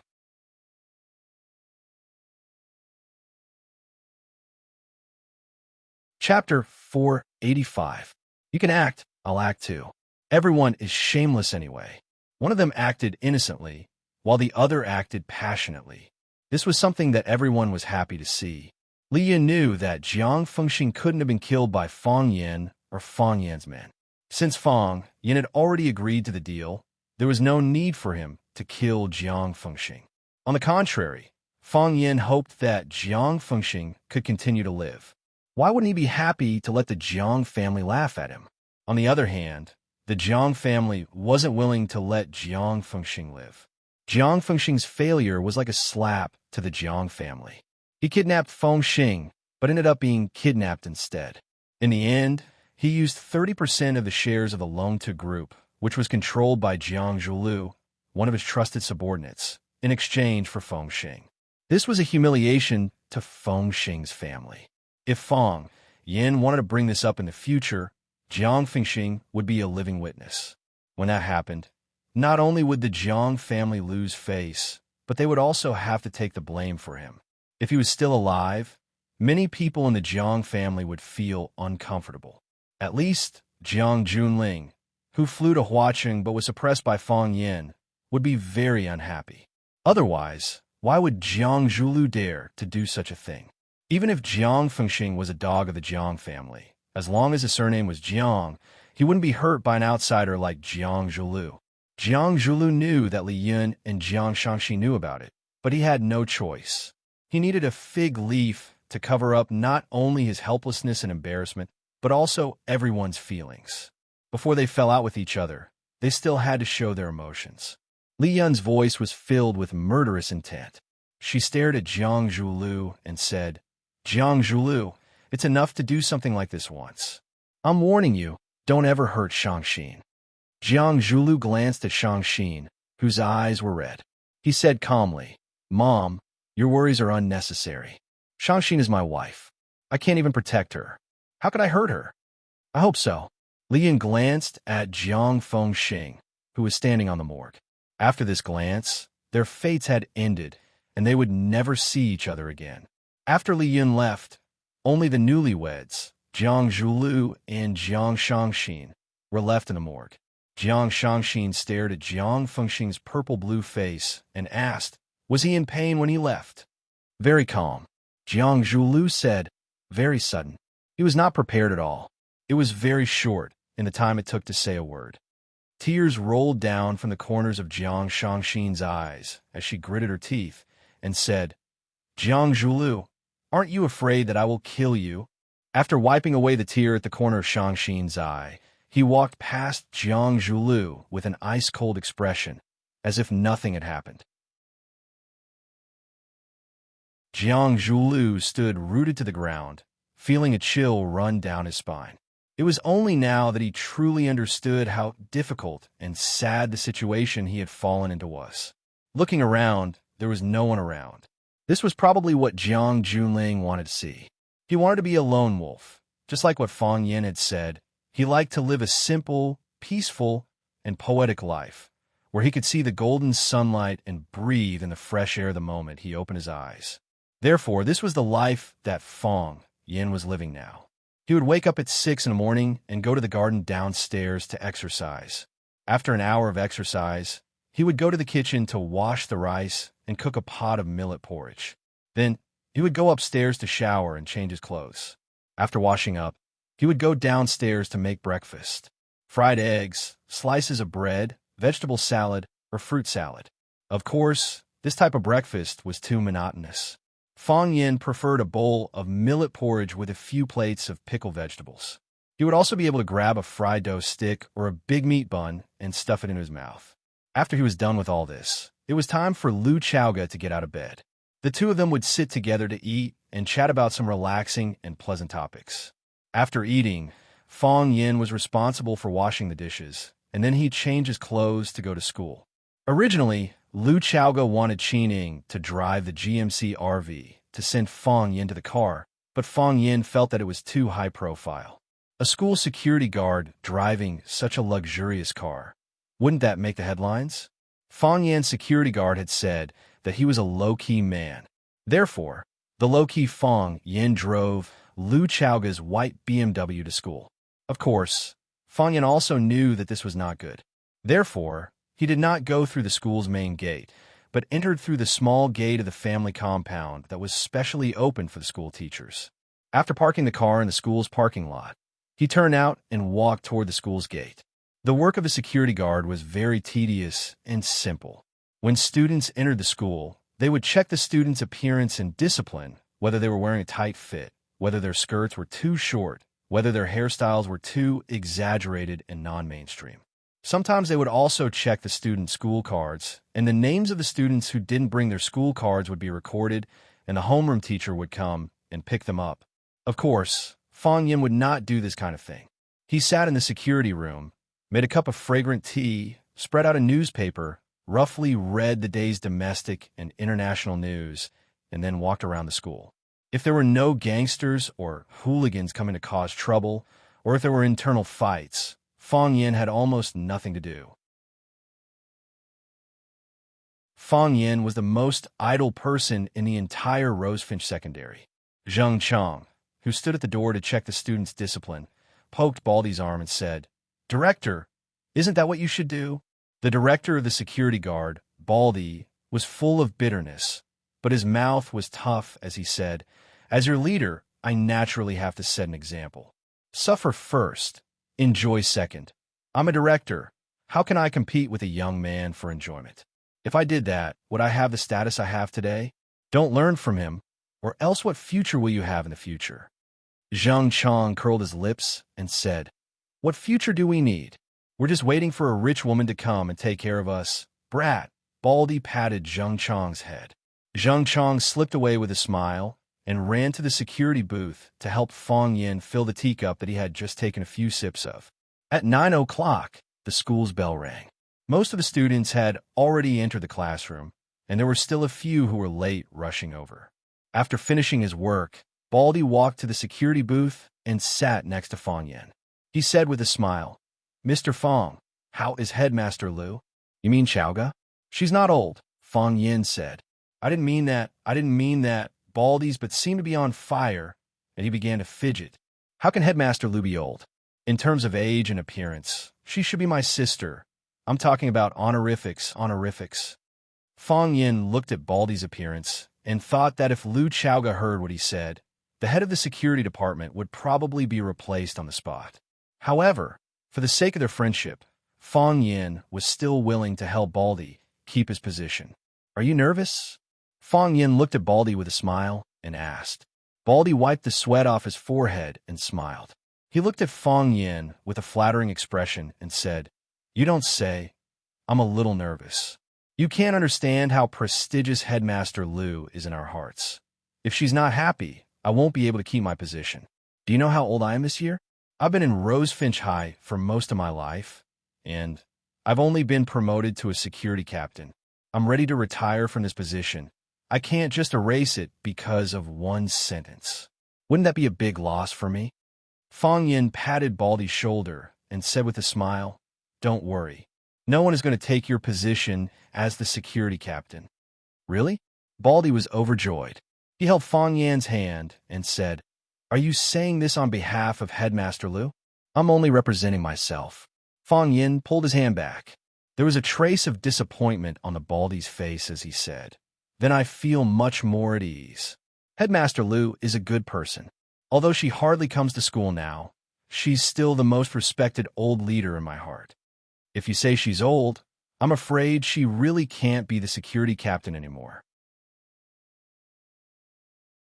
Fong Yin said with a smile. Baldy quickly covered his mouth and said, "Not old, not old. Headmaster Liu isn't old at all." Then he pulled Fong Yan's hand and said, "Mr. Fong, let me treat you to lunch. There's a restaurant opposite the school that makes good pickled fish. No need. I still have to go back to cook." Fong Yin said. Baldy's eyes were full of little stars. He said, "I really envy you. You must take care of Headmaster Liu's health so that she doesn't have to worry when she works. If you need any help, just let me know. I'll go through fire and water for you." Fong Yin smiled bitterly and said, "I'm just cooking a meal. There's no need for you to go through fire and water for me. Then I'll go make soup and light the fire. There's always a place where I'll be needed."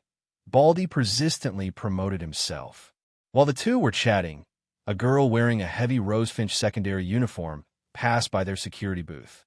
After the girl walked by, she quickly turned back. She knocked on the window and said with a smile, "Mr. Fong, we meet again."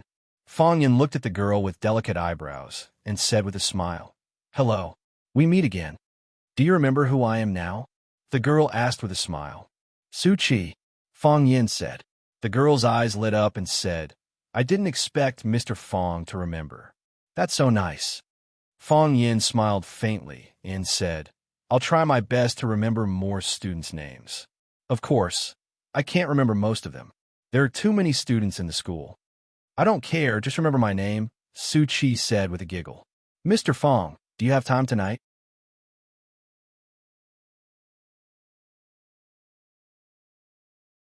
Chapter 486. Baldy's face was full of vigilance. He put his bald head in front of Fong Yin and said to Su Chi in an angry voice, "Miss, if you have something to say, just come at me. Let go of Mr. Fong. Mr. Fong is very busy." Baldy was very angry. Baldy was very desperate. Was this society sick? How could little girls nowadays be so active? The social atmosphere was so good in the past. He had been sitting in front of the security booth for more than 10 years, and he had never experienced such an embarrassing thing. It was peaceful and steady, and he had never encountered such embarrassment and danger. Besides, with Baldy's keen eyes and extremely smart brain, how could he not know what the little devil in front of him was thinking? She wanted to hook up with Fong Yin. This was absolutely not allowed. Fong Yin was Principal Liu's. Fong Yin was his brother, and he was Principal Liu's man. Therefore, he was the brother of Principal Liu's man. As long as Fong Yin was there, he could be the head of security until he retired. If Fong Yin was seduced by some little goblin inside or outside the school, Principal Liu would be angry. Wouldn't he be the head of security on his head in minutes? Who asked him to be Fong Yan's brother? No, he absolutely couldn't let them get away with it. He couldn't even think about it, and he couldn't even try. Baldy had already decided, for the sake of his official hat, he was even willing to bear the humiliation and sacrifice his clean body. It was really hard to be a man these days. Baldy was very sad and angry, but his attitude was very firm. Unfortunately, there was no place for him to use his hot-bloodedness, because Su Chi didn't look at him at all. From the beginning to the end, her eyes were fixed on Fong Yan's face that was too calm. "I really want to know what you have experienced," Su Chi said with a smile. "A normal man, when a little girl takes the initiative to pursue him, And it's a girl who is not too ugly. Won't he more or less be secretly happy or moved? Why don't you have any strange emotions? Sitting there, he looked like a monk with 6 pure and unmoved hearts. Fang Yin looked at Su Qi with a warm smile on his lips and said, "What you did, someone else has done it before, and she was braver than you." That day, the wind was gentle and the sun was bright. She wore a white shirt and a blue skirt. Her eyes were soft, but there was also a sense of ambition in them. She stood on the podium and said in a clear voice in front of the whole class, "I want to be closer to you and see you more clearly." That day, it was drizzling and the ancient alley was quiet and secluded. She was wearing a white chong sam with floral patterns and holding an oil paper umbrella as she walked over. Her red high heels knocked on the stone pavement and also knocked on a man's heart, over and over again until he was exhausted.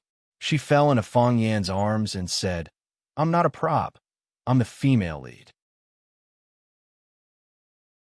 The 10 feet abyss was attacked, and they were kidnapped. Their lives were in danger. When he was fighting with someone, a bullet was shot at the back of his heart. She used her thin and weak body to pounce on him. Her white shirt was stained with blood, but she smiled sweetly and said, "I'm not as good as her, so I can only help you block the knife." The ingenious maintenance at the airport, the patient waiting in the wind and snow, the dozens of miles of walking in Yanjing City at night, the bowl of lamb stew noodles, and the parting words, "I wanted to repay you before, but now I want to protect you." That kind of deep love that moved the heaven and earth, that kind of selfless sacrifice that penetrated deep into the bones, day after day, year after year. When did it ever stop? A smile that shocked the immortals as ethereal as a god. Looking back once can make a person immersed in it for a lifetime. Su Qi's appearance had no meaning to Fang Yin. If he had to find a meaning, it would be that he missed Qin Etian very much. The person who hid his figure behind the scenes, but became the biggest support that supported Chao, Yin, and himself. Fang Yin was not a fool, nor was he an idiot. If it wasn't for the Qin family's support, how could the Zhang family still be helpless against him? If it wasn't for the close relationship between him and Qin Etian, they could have used an even more extreme method to solve this transaction. Qin Etian. Qin Etian. No one was Qin Etian.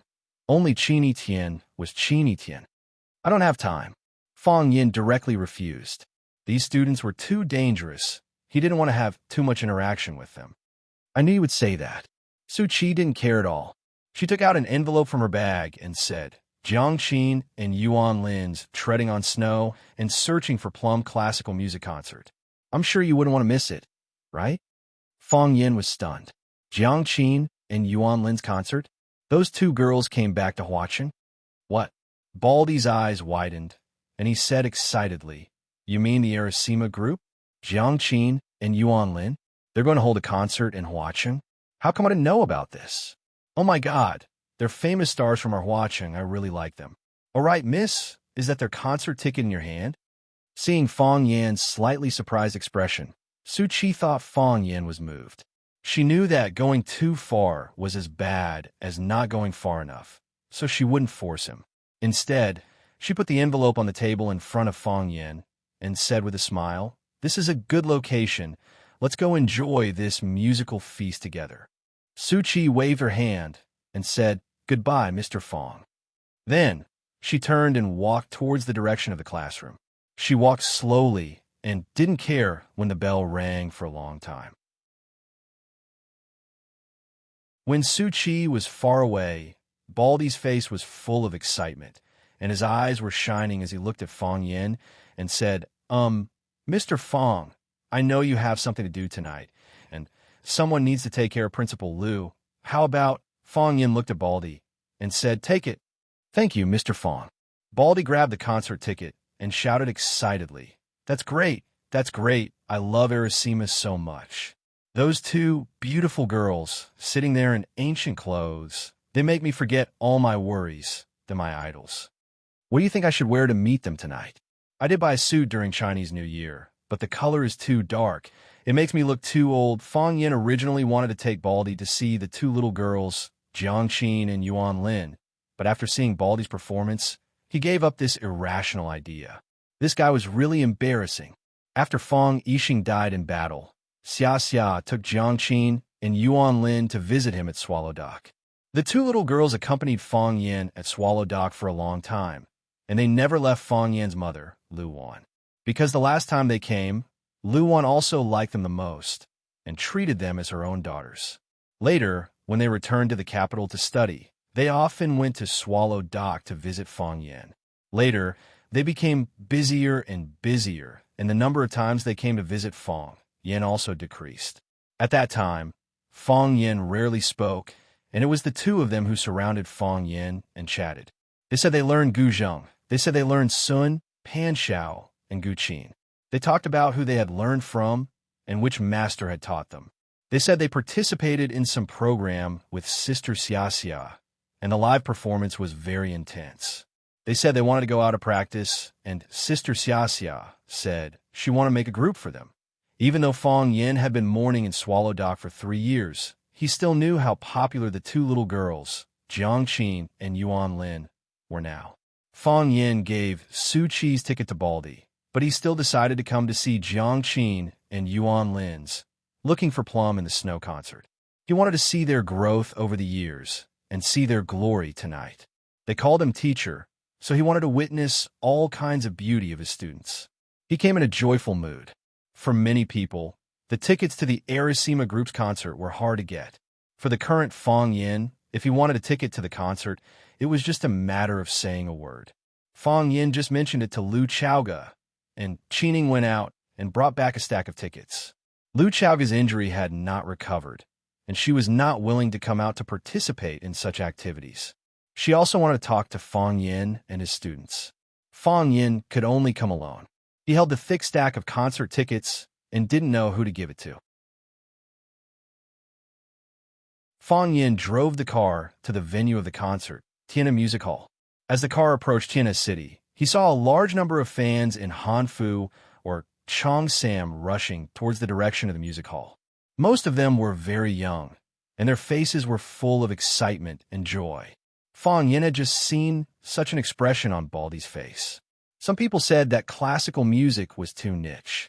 Except for a small number of fans, it was difficult to walk into the ordinary people, and it was difficult to walk into the hearts of young people. But now Fang Yin understood that it was not that classical music was too niche, but that it had not encountered really good music. It was not difficult to walk into the hearts of young people, but you had to find a way to make young people like you and accept you. Fang Yin saw the success of Jiang Qin and Yuan Lin from the eyes of those young people, and saw the success of classical music. He also saw the success of Summer. That superstar-like figure, when she stood at the peak of Huaxia's music, still shouldered a more important responsibility and mission. She wanted to lead Huaxia classical music to stand at the peak of world music.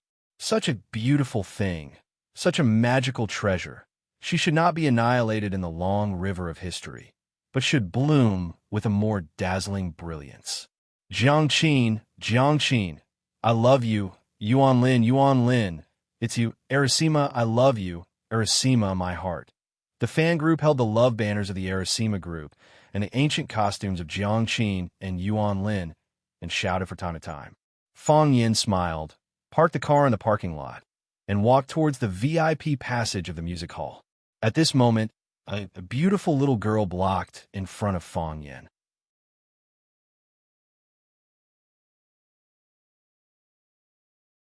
Chapter 487. The girl looked young, but she had heavy makeup on and was wearing a sexy short skirt that did not match her image at all. The girl stood in front of Fang Yin and asked with a sweet voice, "Uncle, are you also here to see the Arasima concert?" Fang Yin nodded and looked at the girl with a puzzled expression. "Do we know each other?" The girl giggled and extended her hand to Fang Yin.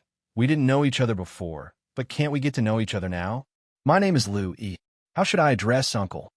Fang Yin was sure he didn't know this girl, so he didn't shake hands with her. He looked at the girl and asked, "What's the matter?" The girl's expression suddenly became resentful.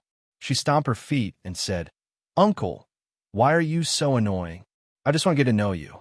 I've already extended my hand, but you don't even shake hands with me. I asked for your name, but you don't say it. Are you a gentleman? You don't know how to be kind to the fairer sex. Fong Yin looked at the girl and went around her to check the tickets. This person is sick. Hey, uncle. Lu Yi once again blocked in front of Fong Yin with a very professional smile on her face. Uncle, I saw you came to see the Arasima concert alone. Don't you think it's boring without a female companion? I'll go in with you, okay? Fong Yin looked at the girl and shook his head. Thank you. I'm fine by myself. Uncle, the girl shouted coquettishly. Seeing that Fong Yin wanted to leave, she grabbed Fong Yan's arm and said, Can you take me in? I also want to see the Arasima concert. Let's go watch the concert first, then go out for supper, okay? Fong Yin thought for a bit and stopped to look at the girl in front of him. Which school are you from? Fong Yin asked. Lu Yi's eyes looked away in panic and said, Uncle, why are you asking me which school I'm from? Don't you like students? Don't all the uncles nowadays like to date students? I'm asking you which school are you from? Fong Yin raised his voice and said with a stern expression. Lu Yi's body trembled. She didn't dare to refuse Fong Yan's question. She said softly, I'm from the Huaqing Music Academy. Because I like the classical music of the Arasima so much, I wanted to follow you in to have a look. If the one you met today wasn't me, but any other man, you would have begged to go in with them, wouldn't you? Fong Yin asked coldly. That's not it, Lu Yi explained in a low voice. I've been standing here for a long time. Those who can enter the VIP passage are all wealthy people. In their eyes, a ticket isn't worth much. I'm not the kind of man who would beg for a ticket. I'm looking for a man who is pleasing to the eye and comes alone. Such a man generally won't reject a female companion. And then go for supper. Fong Yin looked at the girl's thick eyeshadow and asked aloud. With a shy expression, Lu Yi said, Uncle, don't misunderstand. I only said to go for supper. I don't mean anything else. If you don't mean anything else, then do the men around you also don't? Fong Yin asked in return. I think it's okay. Rich people still have manners. Fong Yin sneered and said, That's because you haven't seen rich people without manners. It doesn't feel good to be interrogated like this, right? Fong Yin asked aloud. Yes, Lu Yi said in a low voice. You didn't expect to meet a man like me? They would either agree or directly refuse, because you're trading yourself as a commodity. Who would talk nicely to a commodity? Who would pay any attention to a commodity? There's nothing in this world that comes without sowing. If you want to gain something, you have to pay something. You want a ticket to watch the Arasima concert, so you have to pay with your dignity or something more important. Because you're a commodity, you don't have the right to bargain. Uncle, I'm not going in with you. I'm going back to school right now, Lu Yi said with red eyes. She wanted to leave. Fong Yan's words were so harsh that she felt like they were piercing her heart. Wait, Fong Yan called out. Lu Yi turned around to look at Fong Yan and asked, Uncle, is there anything else? You're from Huaqing? Fong Yan asked. From the girl's voice, he could tell she had a Huaqing accent. Yes, my family is from Huaqing, but our family's financial situation isn't very good, Lu Yi said with a wrong voice. Because your family's financial situation isn't very good, you want to take a shortcut? Call your parents, Fong Yin said. What? Tell them you want to invite them to the Arasima concert, but I do as I say. But don't make me repeat myself, Fong Yin said with a straight face. It's a waste of my saliva. They'll think I'm trying to convince them. Lu Yi didn't ask anymore, took out her phone from her pocket and dialed her mother's number. After Lu Yi hung up, Fong Yin took out 3 extra tickets from his pocket and gave them to her, saying, If you don't know how to love yourself, you'll never have self-respect. Accompany your parents to a concert. Look at their faces. Think about what they've done for you. Saying so, Fong Yin turned around and walked towards the VIP ticket counter. Uncle, your name. Fong Yin waved his hand and quickly disappeared from Lu Yi's sight. When Lu Yi's parents arrived, they saw their daughter sitting on the steps of the concert hall in a daze. Their clothes were simple. Their faces were deeply wrinkled, just like countless ordinary parents of ordinary children. This was what real life was like. Lu Yi's mother pulled her daughter up from the ground, patted the dust off her dress, and said, Silly girl, why are you sitting on the ground? It's cold on the ground. It's not good for a girl's body. What if you freeze? Lu Yi's father smiled, looked at the huge and luxurious building complex in front of him, and said with some hesitation, "Xiao Tao, why did you want to invite Mom and Dad to listen to this?" I said no, but your mom insisted that we come and see. How much does it cost? How about you and your mom go in, and I won't go in? I'll take a few laps by the river, and when you're done, we'll go back together. Lu Yi held back her tears, held her mother's hand, and said with a smile, "It's free. This ticket is a gift from someone. You and my mom go in, I won't go in." "That won't do." "Or you and your mom go in, Dad," Lu Yi cried and said, "Just listen to me this time. You go in with my mom. I'll wait for you outside. We'll go home together later." Okay. I'll go in. I'll go in with your mom." Lu Yi's father saw his daughter crying and panicked, and quickly said, "Don't cry. I'll go in, okay?" "Dad, thank you." Lu Yi put the 2 tickets in her hand into her father's hand and said, "You guys go in quickly. The concert is about to start. You're in the VIP lounge. If you can't find a seat, ask the staff to take you in. Dad knows. This child, why did she start crying?" Lu Yi stood still, watching her parents walk into the concert hall one after another. She gave the remaining ticket in her hand to a girl who was looking for a target and said in a low voice, "If you don't know how to love yourself, you'll never have self-esteem." After saying that, she walked down the stairs. She will come in, rely on her own efforts to get in, not in such a humiliating and cowardly way. In the backstage dressing room of the concert hall, countless staff members were busy nervously and orderly. This wasn't the first concert of the Arasima group, but it was the most important concert of the Arasima group. Because Huacheng was the hometown of the 2 members of the Arasima group, their advertising slogan was also Homecoming Journey. The girls who had been popular for the past 2 years were going to show their talent in front of their parents, their neighbors, their teachers, and their friends, and accept their judgment. The significance of this event was extraordinary. If the media in Huacheng were to scold or criticize after the performance, what would happen to Jiangqin and Yuanlin? How would they, the team members, deal with this? Therefore, everyone was very serious, striving to make every detail perfect. The most relaxed should be the 2 people involved, Jiangqin and Yuanlin. They were sitting in front of the dressing table, doing their hair. "Lin, are Uncle and Annie here today?" Jiangqin, who was happily eating a box of strawberries, asked. "They're here," Yuanlin answered without looking up. "I've already reserved the best seats for them. How could they not come when their precious daughter is playing in front of their house?" Not only did they come, but they also paid for the tickets out of their own pockets. They even invited our family's aunts and relatives who couldn't be further away. Now do you understand why our Huacheng's tickets sell out so quickly? Because our old man booked the whole place. "I don't believe it," Jiangqin said with a smile. "Our other tickets are also selling very well." "Did your family book the whole place at that time?" "But my parents are here today, and they invited a lot of relatives to come and support. They've probably met and chatted by now. I really want to go and chat with them." "Yes, my mom's physique has a tendency to grow. I told her to be careful, but she said she's fat now because she's relaxed. She even said that I'm biased. Why can my dad be fat, but not her? Your mom is so interesting. I miss the braised pork trotter she made. I miss it too," Jiangqin said. Her thoughts drifted far away, and she said, "Mr. Fong returned to Huacheng. I know. I wanted to send him an invitation. I thought about it too. But I'm afraid he hasn't gotten over it yet. Why should I make things difficult for him? He's been through too much these years. We met Sister Xiatian because of Mr. Fong, and it's because of Mr. Fong that we embarked on this path," Yuanlin said with a sigh. Her gaze finally shifted away from the mobile game. "If only Mr. Fong could come to our concert, that would be great." "Yes." The strawberry in Jiangqin's mouth suddenly became tasteless. She threw the strawberry box on the dressing table with some annoyance and said, "If only Mr. Fong came to our concert, that would be great. I really hope Mr. Fong could come."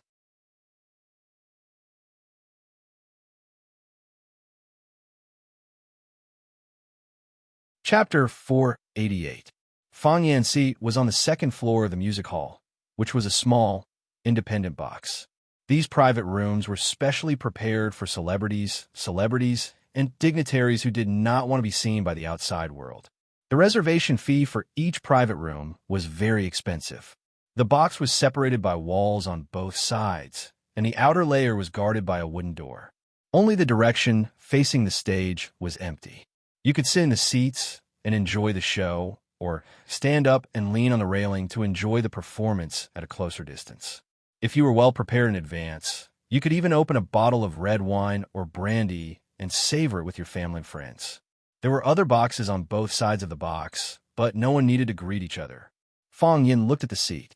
This was a small room for 4 people, and he might meet Lu Yi and her parents later. The concert hadn't started yet, but the audience was already full. The sound of mountains and seas could be heard from time to time, and the names of Jiang Qin, Yuan Lin, and Arasima resounded in his ears. It seemed that these 2 little girls were really prosperous, and their careers were developing very fast. Fong Yin sat alone for a while, and a pair of old people with vicissitudes of life walked in timidly. They saw that there were already people in the box, so they stood at the door and didn't dare to come in. But they knew that this was their seat, and they didn't want to leave. For a moment, they didn't know what to do. Fong Yin grinned and took the initiative to greet them and said, "Are you Lu Yi's parents?" "Yes, we are," Lu Yi's father said. On such an occasion, although he was also very nervous, it was still necessary to stand up and greet them. "Your seat is here. Come in," Fong Yin said with a smile. Lu Yi's parents came in and sat on the 2 sofas farthest from Fong Yin. Although they couldn't be too far from Fong Yin, in their hearts, those who could watch the performance in such a place must be famous people. They had no experience in dealing with such people, and they didn't know what to say. However, it was also rude not to say anything. Lu Yi's father looked at Fong Yin and said, "Sir, did you give Lu Yi the concert tickets?" Fong Yin nodded and said, "Yes, you are." Lu Yi's parents looked at each other and began to guess Fong Yin's identity. For all the parents in the world, any strange man around their daughter was dangerous. "I am Lu Yi's teacher," Fong Yin said with a smile. He was indeed Lu Yi's teacher. He taught her how to win the respect of others. He taught her how to be a person. What Fong Yin didn't expect was that Lu Yi didn't accompany her parents. It seemed that this girl was more sensitive and proud than he had imagined. If she had really changed, then these 2 tickets to the concert were too valuable. It might be worth more than the value of the whole concert. I happened to have extra tickets on hand. I saw Lu Yi at the entrance of the concert hall, so I gave her the ticket. So its teacher, Lu Yi's parents' hearts that were hanging in their throats suddenly fell to the ground. The 2 of them clasped their hands tightly. There was a kind of relief after the lingering fear. "Hello, teacher. It's good to be a teacher. Are you teaching music at the Academy of Music?" Fong Yin smiled and didn't answer their question.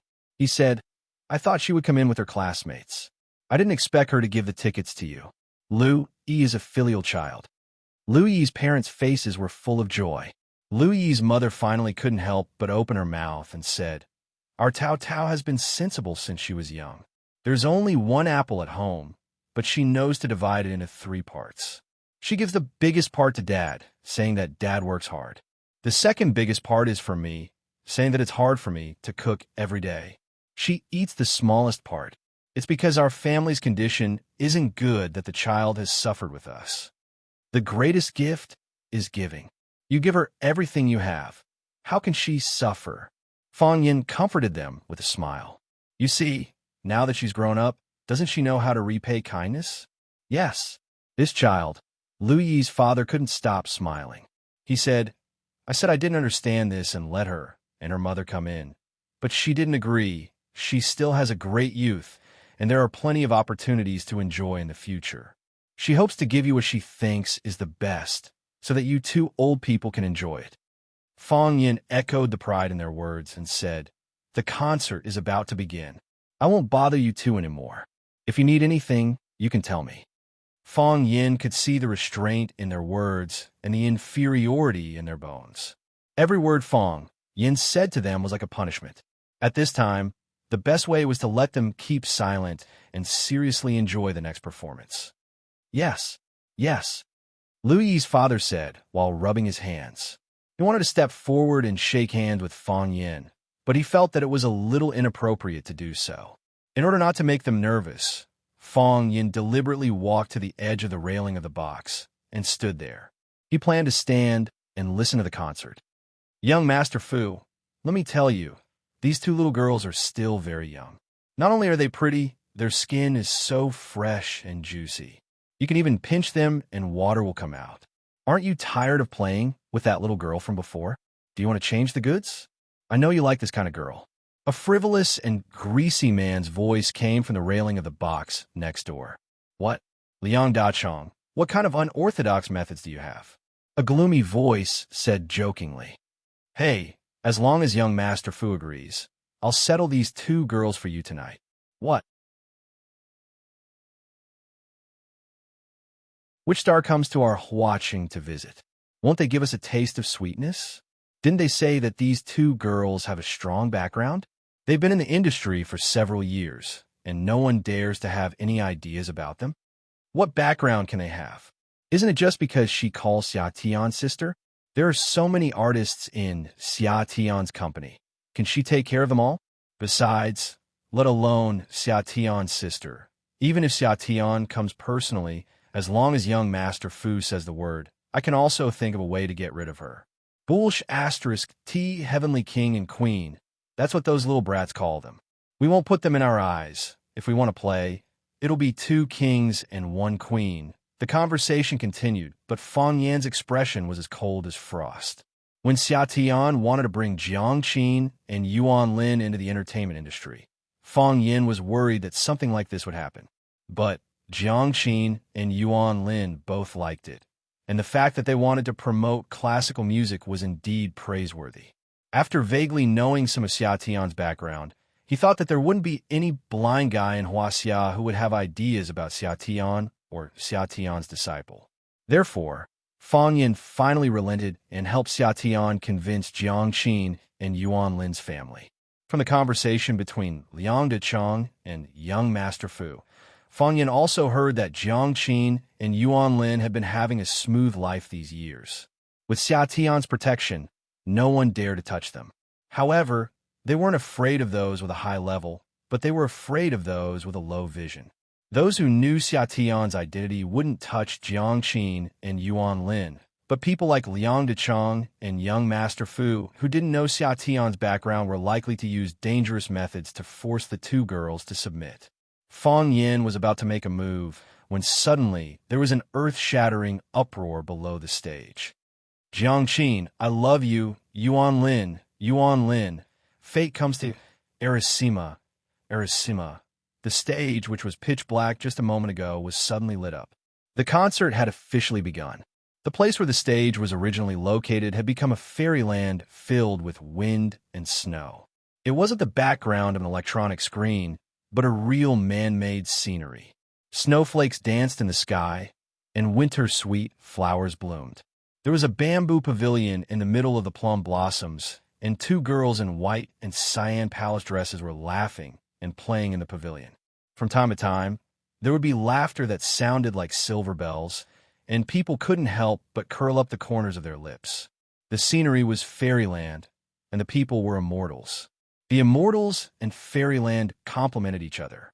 The performance hadn't even started, but the visual effect presented by the Erisima team was already refreshing.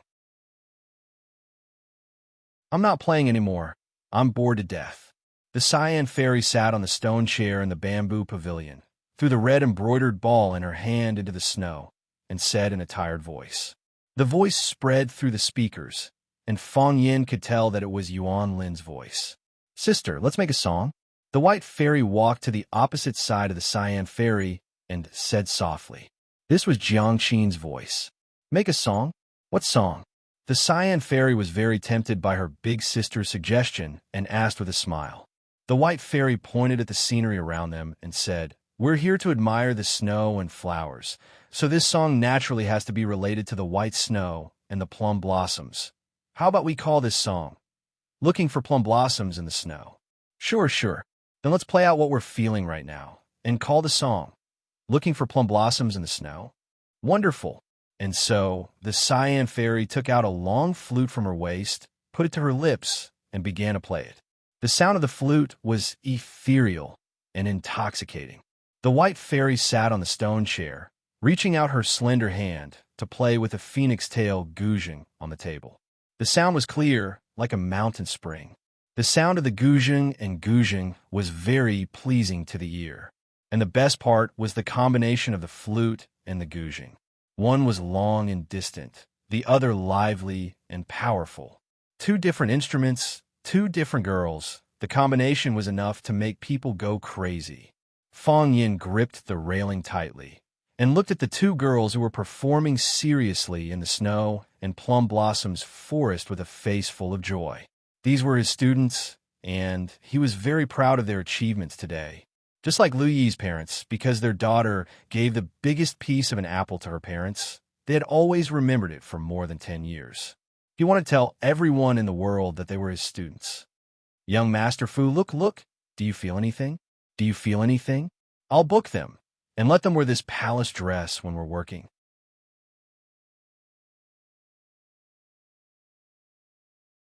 Chapter 489. Su Qi's private room was on the 3rd floor, directly facing the center of the stage. Sitting in this position, she could look down at the performance on the stage, belonging to the VIP of the VIPs. It was also the most expensive and prestigious position in the entire music hall. It was said that these seats were given to some very important people at the beginning. When Fang Yin asked for a ticket, even with Lu Chaoga's connections in Huacheng, he could only get a VIP room on the 2nd floor. Su Qi's private room was also for 4 people, but she was the only one who came to watch the concert. It could be seen that Su Qi had put on a lot of effort for this concert. She took off the Vermilion Bird Middle School sky blue uniform and changed into a long white dress with floral patterns, a pair of light blue, deep-waisted canvas shoes, and a small floral hat on her head. She looked delicate and fashionable. She didn't use too many accessories, and she didn't put on too much makeup, because she knew better than anyone that a girl's most powerful weapon was youth. A girl's feelings were always poetry, and she was at the age of poetry. Su Qi sat in her seat and waited patiently, but the man still didn't show up until the concert began. She wanted to call Fang Yin to ask, but she found that she didn't have that man's number. Is this love? Su Qi thought, resting her chin on her hand. She actually fell in love with a school security guard. If this kind of thing was known by her classmates or her group of friends, they would definitely laugh at her, right? But who cares, right? He said that what he was doing had been done before, and it was done by someone more courageous than her. Who was that girl? Was she also a student? What an enchanting and charming uncle. Clang! The private room door was pushed open with great force.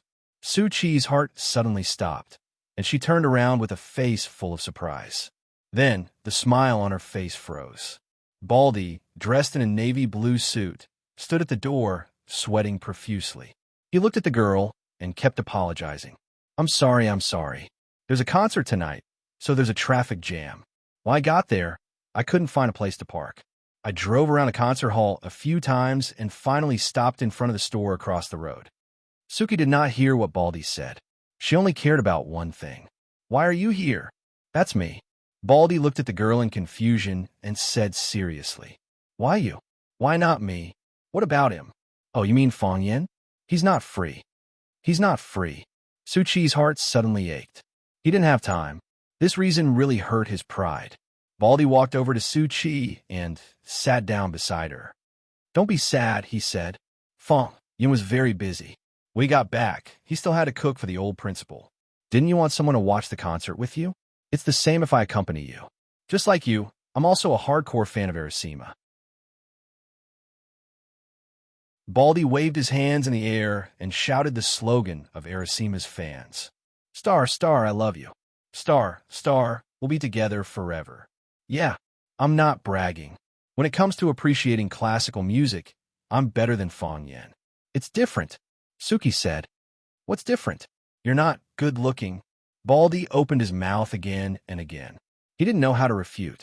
In the private room on the 2nd floor, such a tragedy happened. What a masterpiece. A gloomy man's voice sounded. Beauty is the most beautiful. Beauty is pleasing to the eye. Beauty that can cause the downfall of a country will shock the world. They're not twins, but they're better than twins. Liang Dachong, my happy life is in your hands. Young Master Fu, it's a small matter. You've come from afar, and our Huaqing has nothing to entertain you except some cheap seafood. Coincidentally, these two girls are Huaqing's specialties. Why don't you go through the trouble of appraising them and see if they taste good? Haha, it's no problem. I'm willing to do this. Young Master Fu laughed heartily. Dachong is not bad. You're loyal. From now on, you'll be my good brother. Fang Yan's good mood disappeared. He used a bit of strength and grabbed a wooden plank from the wooden railing in front of him. He threw it in the direction of the voice coming from the private room next door. Ah, someone screamed. Who threw it at me? Who the hell threw it at me? Someone roared angrily. It was Liang Dachong, the pimp who wanted to introduce Jiang Qin and Yuan Lin to young Master Fu. Young Master Liang, what's wrong? What happened? Blood. Young Master Liang, your head is bleeding. The private room next door was in chaos. Damn it, search them. Search them row by row. I want to see who dares to go against me. Liang Dachong shouted hysterically. Dachong, don't be rash. There are too many people here. Don't blow things up. Young Master Fu comforted him. If things get out of hand, we won't be able to do anything. Liang Dachong seemed to be extremely afraid of this young Master Fu. Although he was still cursing, he could only suppress his anger for the time being. He also knew that if he asked his men to search the private rooms row by row, he would offend all the guests in the VIP rooms on the second and third floor. If the commotion was too big, the concert would be messed up by him. By then, everyone's attention would be on him.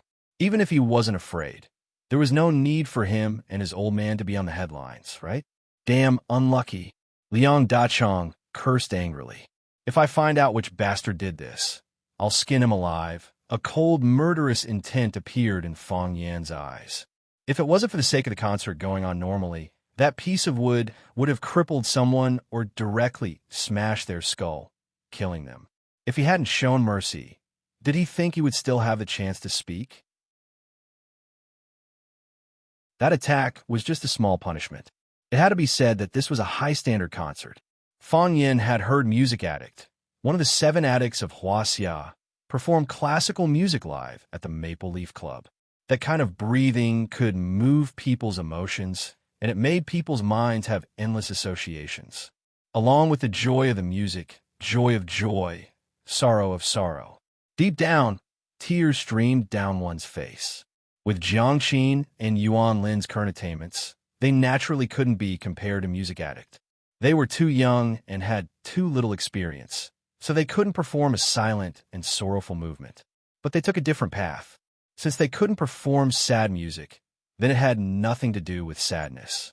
They just wanted to pass on happiness. Therefore, in their music, one could feel the wind singing, see the snowflakes dancing, and experience the magical process of plum trees growing and blooming quietly. They were 2 fairies who descended from heaven, chasing and playing in the snowflakes, happy and carefree. Clear joy and refreshing laughter spread along the way. One didn't need to think too much, and one didn't need to do much. One just needed to enjoy and laugh with them all the way. This was the feeling that Jiang Qin and Yuan Lin brought to the audience, and it was also the feeling that they brought to Fang Yan. Fang Yan thought that their choice back then was right, and their efforts were worth it. He liked this kind of music, and Huaxia also needed this kind of music. It's so beautiful. Lu Yi's father praised and said enviously, if our Tao Tao could be like this in the future, how great would that be? It definitely can. Our daughter is so beautiful, and she studies so hard. Teacher, don't you think so? Lu Yi's mother looked at Fang Yan expectantly and asked. They didn't understand music, but they simply believed in their daughter's excellence. This kind of belief was very firm, but also so lacking in confidence. So they hoped that there would be a professional who could give them some comments. It definitely can. Fang Yan turned around and smiled. As long as she continues to work hard. Thank you, teacher. Thank you, teacher. After Lu Yi's parents heard this simple and even exaggerated comment from Fang Yan, their faces flushed with excitement, and they kept saying thank you. Jiangqin and Yuan Lin performed treading on the snow to find plum blossoms, 3 lives, 3 worlds, greeting the Lord, and also sang several ancient songs on the stage. One of the songs was called Swallow Dock. The green bricks and gray tiles were their deepest concern. The affectionate and moving melody, the familiar and touching lyrics, made Fang Yin unable to extricate himself. This song was written and composed by Jiangqin and Yuan Lin. Before they sang, they said that they wanted to give this song to their teacher, their best friend, a very special person to them. Fang Yin knew that the person they were talking about was him. When he cared about them, they didn't forget him. At the end of the concert, the venue that had been quiet became noisy again. The fans who had just woken up from one classical feast after another were unwilling to leave. They shouted the names of Jiangqin, Yuan Lin, and Arasima over and over again, and shouted encore again and again. Jiangqin and Yuan Lin were also unwilling to leave. The two of them stood in the center of the stage with a microphone and bowed deeply to the audience below the stage. "We don't want to leave either." Jiangqin raised the microphone and said, "It seems like it has just started. Why is it over already? Huaqing is our hometown, and you are our family." Yuan Lin said in a sweet voice. Before preparing for the concert in Huaqing, the staff were very nervous. They were worried that we would make mistakes and let our relatives in our hometown laugh at us.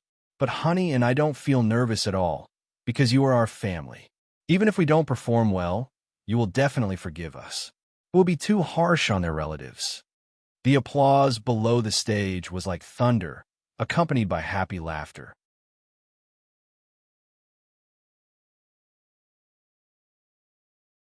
Chapter 490. Our parents are in Huaqing. Our family and friends are in Huaqing. We were born in Huaqing, grew up in Huaqing, and went to primary and secondary school in Huaqing. We met a very important man in our lives in Huaqing. Jiangqin said sadly. There was a moment of silence, and then there was a tsunami of exclamations. "Sweetheart, who is that man? Who is that man? Sweetheart, are you guys in love? Please don't. Goddess, you've broken my heart. Who is that man?" Wang Ku, the manager of Arasima backstage, was really anxious. He grabbed the shoulders of the staff next to him and shouted, "What are they talking about? What are they talking about? Ask her to stop." No one asked Jiangqin and Yuan Lin to stop because Xia said that they were completely free on the stage. When they stood on the stage was theirs. Yuan Lin looked at Jiangqin with a surprised expression. She didn't expect Jiangqin to say that at this time. Jiangqin's voice was a little sad. He said, "I don't mean to say it on purpose. It's just that when I return to this city, I can't help but smell his scent.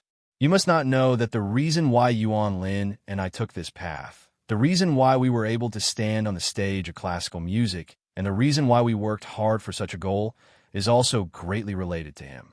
I don't know if he came to our concert. Maybe he didn't. But I know he is in Huaqing, so I feel very at ease." The fans below the stage were even more crazy. They kept shouting Jiangqin's name and asked Jiangqin who the man was. "He is my teacher," Jiangqin said with a sly smile. "A teacher who influenced my life." Near the front of the stage, Sister Li looked at her daughter's expression and sighed deeply. Jiang Dehai held his wife's chubby hand and said, "The child has grown up and has her own ideas. Let her be." "I know," Sister Li said with some annoyance. "I'm not against Qin and Fang Yin being together. Honey was now an adult, and she had the right to choose her own life. What I'm worried about is, where's Fang Yin now? I haven't seen him for a few years. I called my daughter to ask, but she didn't say anything. I don't know what happened. Fang Yin is a good kid." Jiang Dehai looked at Sister Li with a puzzled expression and said, "Didn't you dislike Fang Yin before? You even chased her out for no reason. Why did you change your attitude now?" "What do you know?" Auntie Li said angrily. "I didn't like Fang Yin in the past because she was still young. We couldn't let her be with Fang Yin. Now that our dear one has grown up, why can't he treat our dear one well? Look at Honey's pitiful face. You weren't this sad when I rejected you, when you confessed to me, right?" Cough, cough, cough. Jiang Dehai coughed violently. The topic of his wife was too explosive, and he couldn't take it anymore. "I really envy you guys Jiang Qin said with a smile. You guys can live in the same city as him, look at the same sky, breathe the same air, but I have to fly around every day, and the time I can stay in Huacheng is too little. If you see him, you must say hello to me. Say hello to Mr. Fong. Jiang Qin said she misses you. Jiang Qin and Yuan Lin bowed to the audience below the stage again, and they left amidst the reluctance and shouts of the audience below the stage. Fong Yin didn't expect that there would be such a scene at the end of the concert. Jiang Qin, this fearless girl, was really capable of doing anything.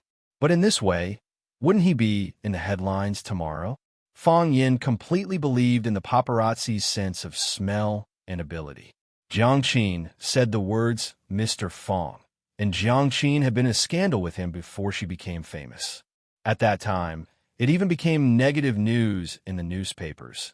As long as those people had the intention to find out, they would definitely be able to find these clues. Fong Yin just wanted to be a quiet little security guard. The concert ended, and the crowd began to disperse. Lu Yi's parents stood up and looked at Fong Yin. They wanted to say something, but didn't know what to say. Fong Yin took the initiative to walk over and shook hands with Lu Yi's father. He said with a smile, "Take care of yourself." "Thank you, teacher." "Thank you." Lu Yi's father thanked him profusely. "You have a good daughter," Fong Yin said with a smile, turned around, and walked out of the private room. He went to the private room next door, ready to talk to Liang Dachong and young Master Fu about professional issues, such as the sense of music and the multiple forms of expression of classical music, but found that there was no one inside. They left early. Fong Yin's eyes turned cold, and he quickly walked downstairs. Jiang Qin and Yuan Lin retreated backstage. Yuan Lin took Jiang Qin's hand and said, "Sweetheart, why did you say in front of so many people? Aren't you afraid?" All of a sudden, I felt something. Jiang Qin was a little depressed and said in a low voice, "We have worked so hard and risked our lives for the past few years. We want to show him our best side. We want him to know our talent and let him recognize our excellence. But when we have the opportunity to stand in the center of the stage and have the ability to prove ourselves to him, he doesn't know where he went. So what if today's concert is a success? I still feel empty in my heart. Lin, even if we do it, even if we really bring classical music to the world stage, but what's the point of that for me?" Sigh. Yuan Lin sighed softly. "Let's go see Mr. Fong tomorrow. We'll treat him to a meal, treat him to a drink. Even if we don't do anything, we'll just watch him quietly and accompany him." "Okay," Jiang Qin said with red eyes. "We'll go see him tomorrow. Wherever he goes, we'll go there. We'll pay for his meals and pour for his drinks. He doesn't say anything and does nothing. We'll just sit beside him and say nothing and do nothing. Just like when we were in Swallow Dock." The two girls made such an agreement, and their moods became cheerful again. Wang Ke walked over and hugged the two girls of Arasima warmly. She said with a smile, "Sweetheart, Lin, congratulations. Today's performance was amazing. The whole Huachin will be proud of you." "Thank you," Yuan Lin said with a smile. "If only there wasn't a last performance." Wang Ke said, "This was a subtle reminder and a warning." Jiang Qin said softly, "Sister Wang, I'm sorry for making things difficult for you." "Ha, it's okay," Wang Ke said with a smile. "What's there to make things difficult for? Isn't it my job? I just want to talk to him," Jiang Qin said. "I think he'll definitely hear it in this way." Wang Ke didn't know whether to laugh or cry. She said, "My lady, not only Mr. Fong heard it, the whole Huaching heard it. Just wait and see. Tomorrow morning, all the newspapers in Huaching will be filled with news about you. I don't care." Sister Xiaotian said before, "Don't care about what the outside world thinks. We just need to focus on our own music." "Yes, don't worry about it. You just need to focus on your music. Don't you have Sister Wang to do the rest? If Sister Wang can't do it well, there's still President Xia, right? Am I right?" At this moment, a group of people walked toward the dressing room backstage. The security guards went forward to stop them. The leader, a man with a buzz cut, slapped them in the face and scolded, "Are you blind? Even I can't go in?" The security guard was slapped in the face. When he was about to fight back, The two bodyguards in black behind the man with the brush cut rushed over.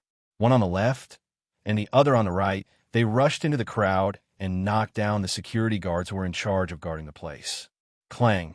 The man with the buzz cut pushed open the door of the dressing room and saw Jiang Qin and Yuan Lin chatting inside. He couldn't help but be amused. He turned around and said to the man with glasses behind him, "Young Master Fu, it seems that you have good luck with women today. I was worried that they would run away. If that was the case, it would take some time. Now they're still here. Shall we talk to them now?" Fu Lei adjusted the glasses on the bridge of his nose and said with a smile, "Be polite." "Hey, got it," Liang Dachong said with a smile. He walked up to Wang Ku, took out a business card from his pocket, and handed it over. He said, "I'm Liang Dachong, the chairman of the Dachong Group. You can easily find out what I do as long as you go out and ask around." Wang Ku usually had Xia Tian's support, so she really didn't take Liang Dachong seriously. She stood in front of Jiang Qin and Yuan Lin with her slightly plump body and said with a smile, "Young Master Liang, why have so many of you barged in? What business do you have?" Liang Dachong pointed at Jiang Qin and Yuan Lin and asked, "Are you their agent?" "Yes." Wang Ku. "Good. Wang Ku, let's discuss something. I have a distinguished guest who came from afar and likes watching their show. I want to take them out for a midnight snack. Why don't you name a price?" Wang Ku smiled coldly and said, "Young Master Liang, I'm afraid I can't agree to this. Jiang Qin and Yuan Lin have worked hard for most of the night and are very tired now. They just said that they wanted to go back to sleep. Why don't we find another opportunity?" Slap. Wang Ku was also slapped in the face. Liang Dachong pointed at Wang Ku and shouted, "Who do you think you are? Don't be shameless. I've already said it today. If you agree, I'll take them. If you don't agree, I'll still take them. I want to see what you can do to me." Jiang Qin and Yuan Lin hurried forward to support Wang Ku to prevent her from falling to the ground. Jiang Qin took a step forward and said, "You can go. We won't go out with you for a midnight snack." "Little girl, this kind of thing is not up to you to decide." Liang Dachong laughed arrogantly. "The people that I, Liang Dachong, want to take care of have never failed." This sentence is very imposing. I like it. A thin man stood at the door and said with a smile, "I'm the same as you. The people I want to hit have never failed." You're tuning in to the Romance Rendezvous YouTube channel. We're so grateful for your support, and don't forget to subscribe to join us on this incredible journey through captivating stories. Your generosity through donations truly makes a world of difference, as it's the primary source of revenue that allows me to expand and enhance this channel for you. Thank you from the bottom of my heart for being a part of this adventure.